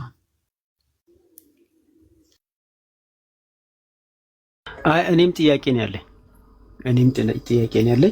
ይችን እድል ካገኘን ቅድም ስለነካካው አንዴ ብቻ አይደለም ሁለቴ ስለነካካው የበለጠ ግልጽ እንድታደርገው ነው። ምንም በተመለከተ ነው ትእዛዝ እና የሰው ድርጊት የሚለው ሁለቱም ነገር ደጋግመህ አንስተሃል።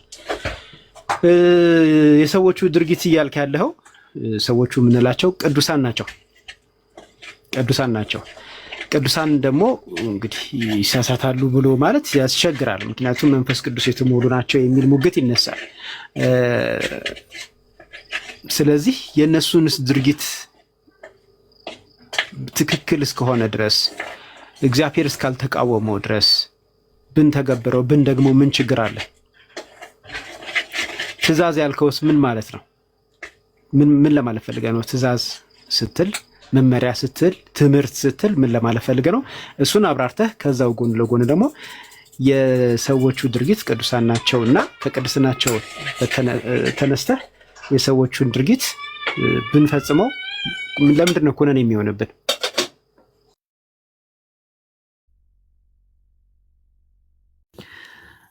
አንተ እኮ ብትመልሰው ነው የሚሻለው ቴዲ። ጥያቄውን ከመልስ ጋር ብታቀርበው በጣም አሪፍ ነበር። ከጠየቀኝ እሺ የሆነ ነገር ልጨምርበት። በተለይም ትእዛዛ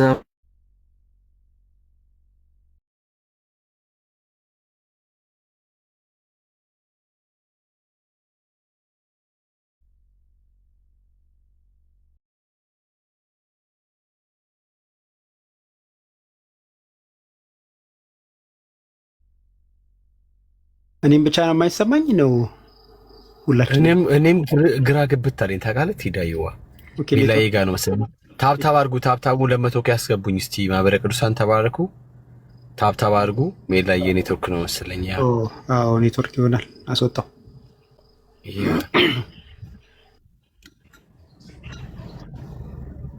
ሜላዬ ተመለስ።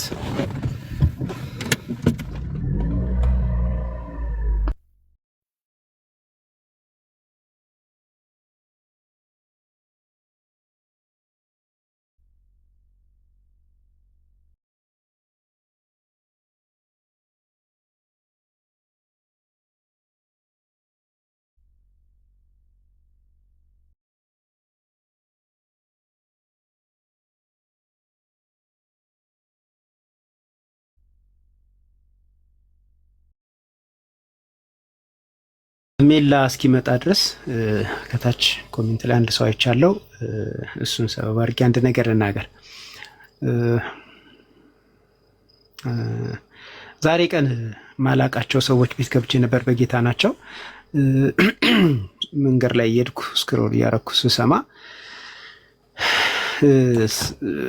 መወደውን ርዕሰ ጉዳይ ነበረ ሲያወሩ የነበሩት። በጣም ጥቂት ናቸው፣ ቢበዛ 15 ሰዎች ነበር የነበሩት። ስለ 80 አሃዱ ነበረ ሲያወሩ የነበረው እና ምንድነው የምፈልገው ርዕስ ስለነበር ከታች ቁጭ ብዬ የሰማው አንዲት እህት የተሳሳተ ነገር ስትናገር አንድ ወንድም ሊያርማት ገባ። ልክ ነው፣ ተሳስታለች። እሱም ሊያርማት የገባውም ደግሞ ልክ ነው። ማረሙ ትክክል ነው፣ ያረማትም ትክክል ነው። ነገር ግን ነገሩን ባረዘመ ጊዜ እንደሚል መጽሐፉ ይህም ወንድም ንግግሩን ሲያስረዝም የተሳሳተ ነገር ተናገረ እና በኮሜንት ወንድም አለም ተሳስተሃል የሚል ወንድማዊ ኮሜንት በቅንነት አደረግኩኝ። ግን የሚገርመው በጣም ተቆጣ እና ሲቆጣ አስገቡኝ ብዬ ገባው። በፍጹም እንዳወራ አልፈቀደልኝም። የቤቱ ባለቤት ከስልኳ ርቃ ነበር። ሌላ ደግሞ ሴት ነበረች፣ አላወቀችኝም። እሷ አስወጣችኝ። እንደገና ለምኜ ገባው። የቤቱ ባለቤት ጫጫታችንን ሰምታ ስለነበረ መጣችና ለምን ታወሩታላችሁ ይናገር አለች። አታውቀኝም እሷም። በኋላ ኤርሚ ሁሉ መጣ። ኤርሚ መጣ። እሱ ራሱ እንዴት እንዲህ ታደርጋላችሁ ምናምን ብሎ ሊገስጽ ሞከረ። ያ ሰው ግን አላስወራም አለኝ። የሚገርማችሁ ነገር ኧረ እባክህ እባክህ እያልኩ ለምኜም ቢሆን ሀሳቤን ለማቅረብ ሞከርኩኝ እና ግን እዛ ሰውዬ ድፍረት አይቻለሁ። በጣም በጣም የሌለ ድፍረት የተናገራቸው አንዳንድ ነገሮችን ኮት ላደርግ። ለምሳሌ የኢትዮጵያ ኦርቶዶክስ ቤተክርስቲያን የ80 አሃዱን የተቀበለችው ከ1984 ጀምሮ ነው አለ እና ይሄ ለእኔ ትንሽ አስቂኝ ነገር ነው። ከዛ ገብቼ እኔ ትንሽ ሀሳብ ከሰጠው በኋላ አይ ከ1984 አይደለም ከ1954 ነው ብሎ እንግዲህ ራቅ ማድረጉ ነው። እሱን እንደ መከራከሪያ አመጣና እና እባካችሁ እንደው የማታውቁትን ነገር እዛም ለማውራት ሞክሬያለሁ። ትንሽ ማንበብ ጥሩ ነው። ማንበብ ብዙ ነገር ይቀይራል። ለማንበብ እንሞክር። ካልሆነ ግን መስማቱ የተሻለ ነው። መስማት ብልህነት ነው። በእውነት መስማት በጣም መታደል ነውና ማናውቀው ነገር ላይ አስተያየት ባንሰጥ በጨዋነት መስማት ብንችል ጥሩ ነው። የግድ አስተያየት ግዴታ አይደለም። አላቅም ማለትም ትልቅ ነገር ነውና የሌለ ነገር እንደውም ለመከራከሪያ ብሎ ካነሳቸው ነገር ውስጥ አንደኛው ምንድነው በ1879 ዓ.ም 66ቱ ቅዱሳት መጽሐፍ ታትሞ ወጥቷል እና መጀመሪያ ኦርቶዶክስ የምትቀበል የነበረው እሱን ነው ብሎ ማስረጃ ምንድነው ያመጣው? በ1879 ታተመ የሚለው ማለት ነው። ቤተሰቦች ህትመት እኮ ቀኑን አይደለም እንደዛ ከሆነ አልኩኝ እኔ እንደዛ ከሆነ መጀመሪያ ላይ ከ1879 በፊት 1879 የታተመው በአጼ ሚኒሊክ ጊዜ ነው። በአጼ ቴዎድሮስ ጊዜ አዲስ ኪዳን ብቻ ወጥቷል። ስለዚህ እኔ ደግሞ እሱን ይዤ ግግም ብዬ የኢትዮጵያ ኦርቶዶክስ የምትቀበለው አዲስ ኪዳን ብቻ ነው ልበል ድርቅ ብዬ በቃ። ምክንያቱም ከሱ ቀድሞ አዲስ ኪዳን አለኝ። ከሱ ቀድሞ የታተመ አዲስ ኪዳን አለ። ስለዚህ እሱን ይዞ ሪቋቋ ማለት ይቻላል። እና የምንጠቅሰውን እንወቅ፣ የምናወራውን እንወቅ፣ የምንሞግተውን እንወቅ። የመጀመሪያ መልእክቴ ነው። ግን ይህንን እንድናገር ምክንያት የሆነኝ ከታች አንድ ወንድሜ ኮሜንት ሲጽፍ ያየሁትኝ ከዚህ ቀደም በኮሜንት ግሎሪ አብ ጋር ሲያወራ በኮሜንት ምክር ሀሳብ ያቀረብኩለት ወንድሜ፣ ምናልባት ያንን ኮሜንቴን አይተው ከሆነ መልእክቱ ለማን እንደሆነ በደንብ ትረዳኛለህ። ስም መጥራት ስላልፈለግኩ ነው። የተከፈተ በር ሁሉ የተከፈተ ቤት ሁሉ ያንተ አይደለም እና የምትገባበትን ቤት ምረጥ። ለጌታ ክብር የማይሆኑ ቤቶች አሉ። የጌታ ስም የሚሰደብባቸው ቤቶች አሉ። የእግዚአብሔር ስም የሚነቀፍባቸው ቤቶች አሉ። ለጌታ ክብር የማይሆኑ ቤቶች አሉ። አንተ ደግሞ አገልጋይ ነህ እንዳየሁትኝ። ሰዎች እየሰሙህ ያሉ፣ ሰዎች እየተከተሉህ ያሉ አገልጋይ ነህ። ስለዚህ ሳታውቀው ለክርስቶስ ክብር የሚሆን ምንድነው ለክርስቶስ ክብር የማይሆን ቦታ ላይ እንዳትገኝ የተከፈተ ቤት ሁሉ አትግባ የሚል ነው። ምናልባት ዛን ጊዜ ኮሜንቴን እነ ግሎሪ ጋር ስታወራ ኮሜንቴን ካየኸው መልእክቱ ለማን እንደሆነ ትረዳኛለህ ብዬ አስባለሁ። ከአክብሮት ጋር ነው ያወራሁት፣ በቅን ልብ ነው ያወራሁት። በቀና መንፈስ ተረዳኝ። ተባረክ። ሜል ላይ መጥቷል። ቀጥል ሜል ላይ። እሺ ቴዲሾ ኔትወርክ ነው ይቅርታ።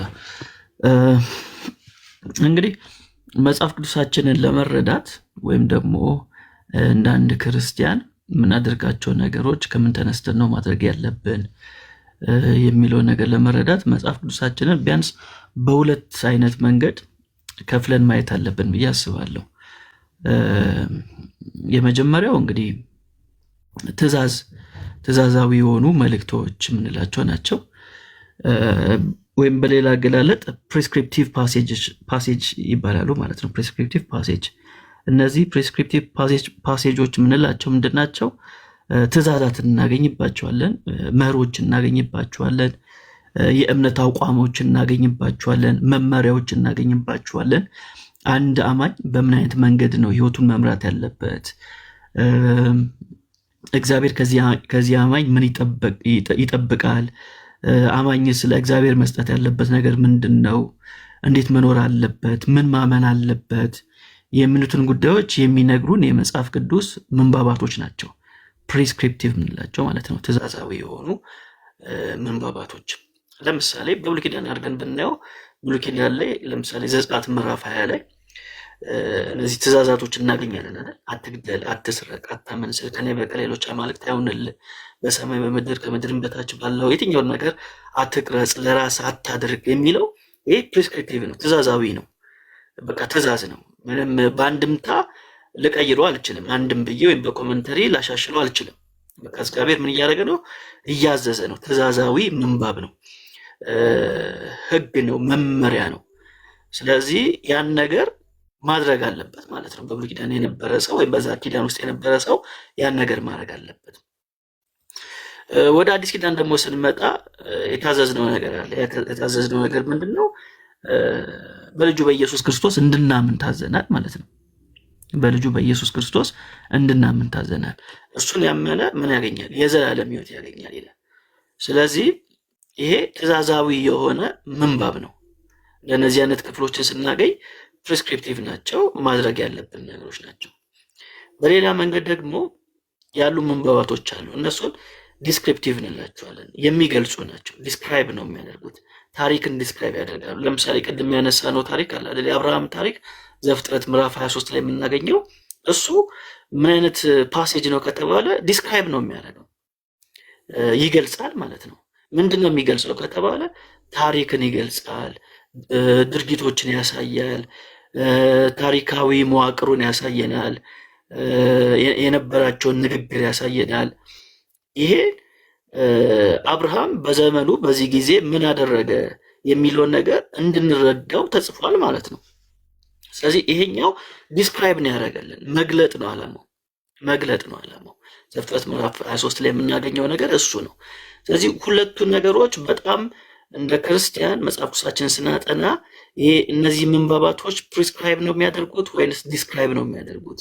ትእዛዛዊ ምንባባቶች ናቸው ወይንስ የነበረውን ታሪካዊ ኩነቶች የሚገልጹልን ናቸው ብለን መረዳት ያስፈልጋል።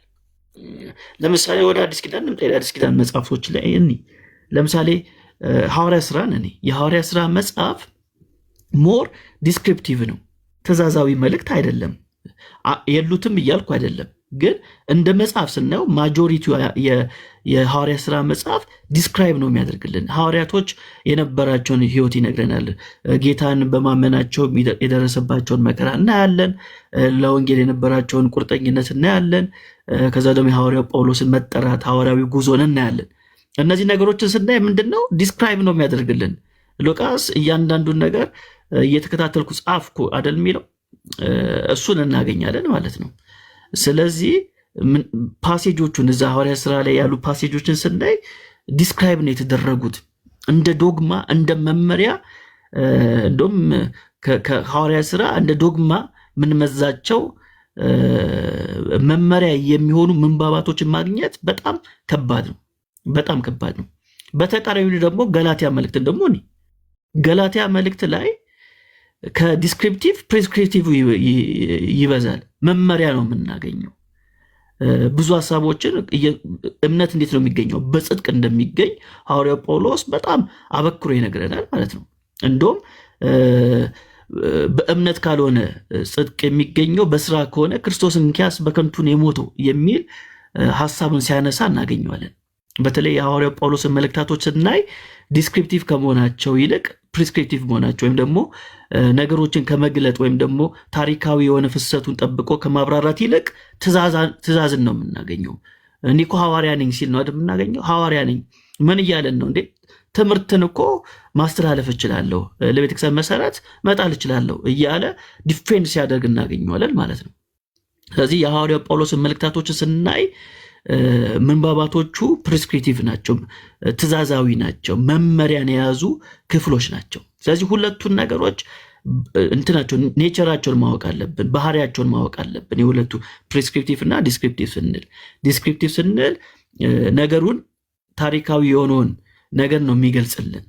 ለምሳሌ ወንጌላትን ተመልከቱ። የማቴዎስ ወንጌል፣ የማርቆስ ወንጌልን እነዚህ ተመሳሳይ የምንላቸው ከዮሐንስ ወንጌል ውጭ ማለት ነው፣ ሲኖፕቲክስ ብለን የምንጠራቸው ተመሳሳይ ወንጌላቶች።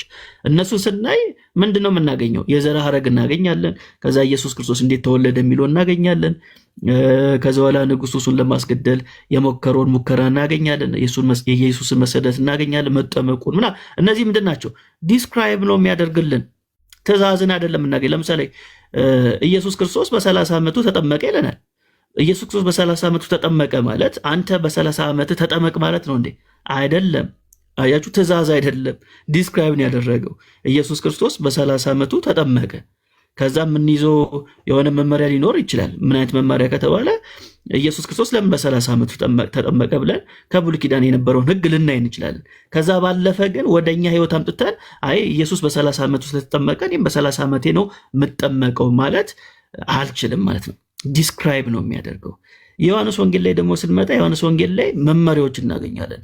ለምሳሌ ዮሐንስ ወንጌል ምዕራፍ 3 ላይ እውነት እውነት እላችኋለሁ ሰው ከውኃና ከመንፈስ ካልተወለደ የእግዚአብሔር መንግስት ሊገባ አይችልም ይላል። አያችሁ፣ ይህ ትእዛዝ ነው።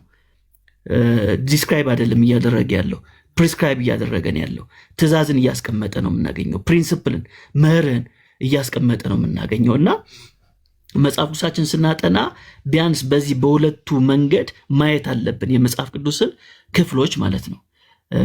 ጸሐፊው ሲጽፍልን በወቅቱ የነበረውን ታሪካዊ ሁኔታ ሊነግረን ነው የፈለገው ወይንስ መመሪያ ነው እየሰጠን ያለው? በተለይ አሁን እኛ በዚህ ዘመን ላለን ክርስቲያኖች እንደ መመሪያ ነው የምንወስዳቸው ከተባለ አይደለም።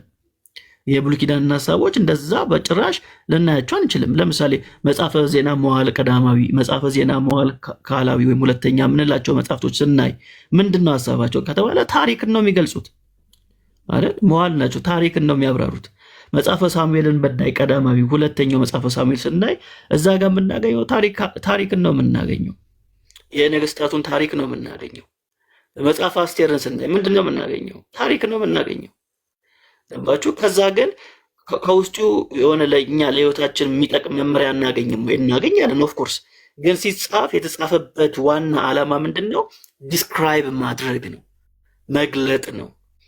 የነበረውን በዛ ጊዜ የነበረውን የእግዚአብሔር ሕዝብ በምን አይነት መንገድ እንዳለፈ ነው የሚነግረን። ለምሳሌ የሙሴ መጽሐፍቶች እነዚህ 5ቱ መጽሐፍቶች ዘፍጥረት፣ ዘጸአት፣ ዘሌዋውያን፣ ዘኍልቍና ዘዳግም። ዘዳግም ዓላማው ምን ነበር? ዘዳግም ቃሉ ራሱ እንደሚያሳየው መድገም ማለት ነው። አዲስ ጄኔሬሽን ስለተነሳ ለዛ ጄኔሬሽን ምን አደረገ? ደገመ ማለት ነው። ሙሴ በፊት የነበረውን ነገር በድጋሚ ነገረ ለሕዝቡ።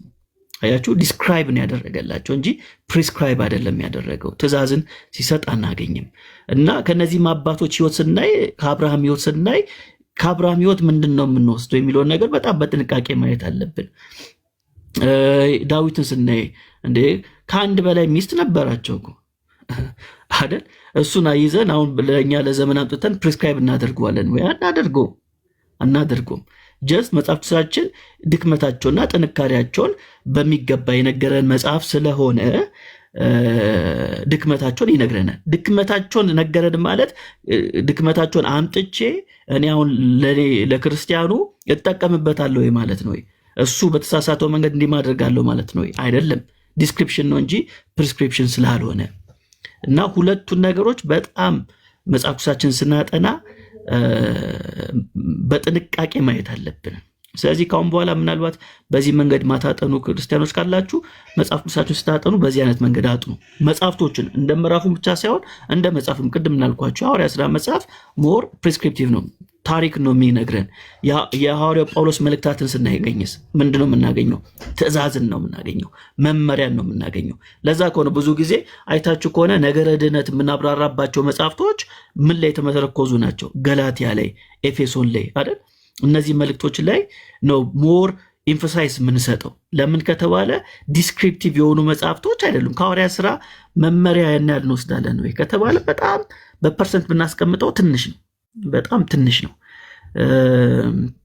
ስለዚህ እንደ ክርስቲያን መጽሐፍ ቅዱስን በተለይ በጣም ለመረዳት የምትፈልጉ ሰዎች ካላችሁ በዚህ አሁን ባስቀመጥኩላችሁ መንገድ ፕሪስክራይብ ነው ያደረገው ወይስ ዲስክራይብ ነው ያደረገው ብላችሁ ማየት ይኖርባችኋል። መልሼልህ ከሆነ ቴዲሾ አላቅም፣ አንተ ተጨማሪ ነገር ጨምሩበት።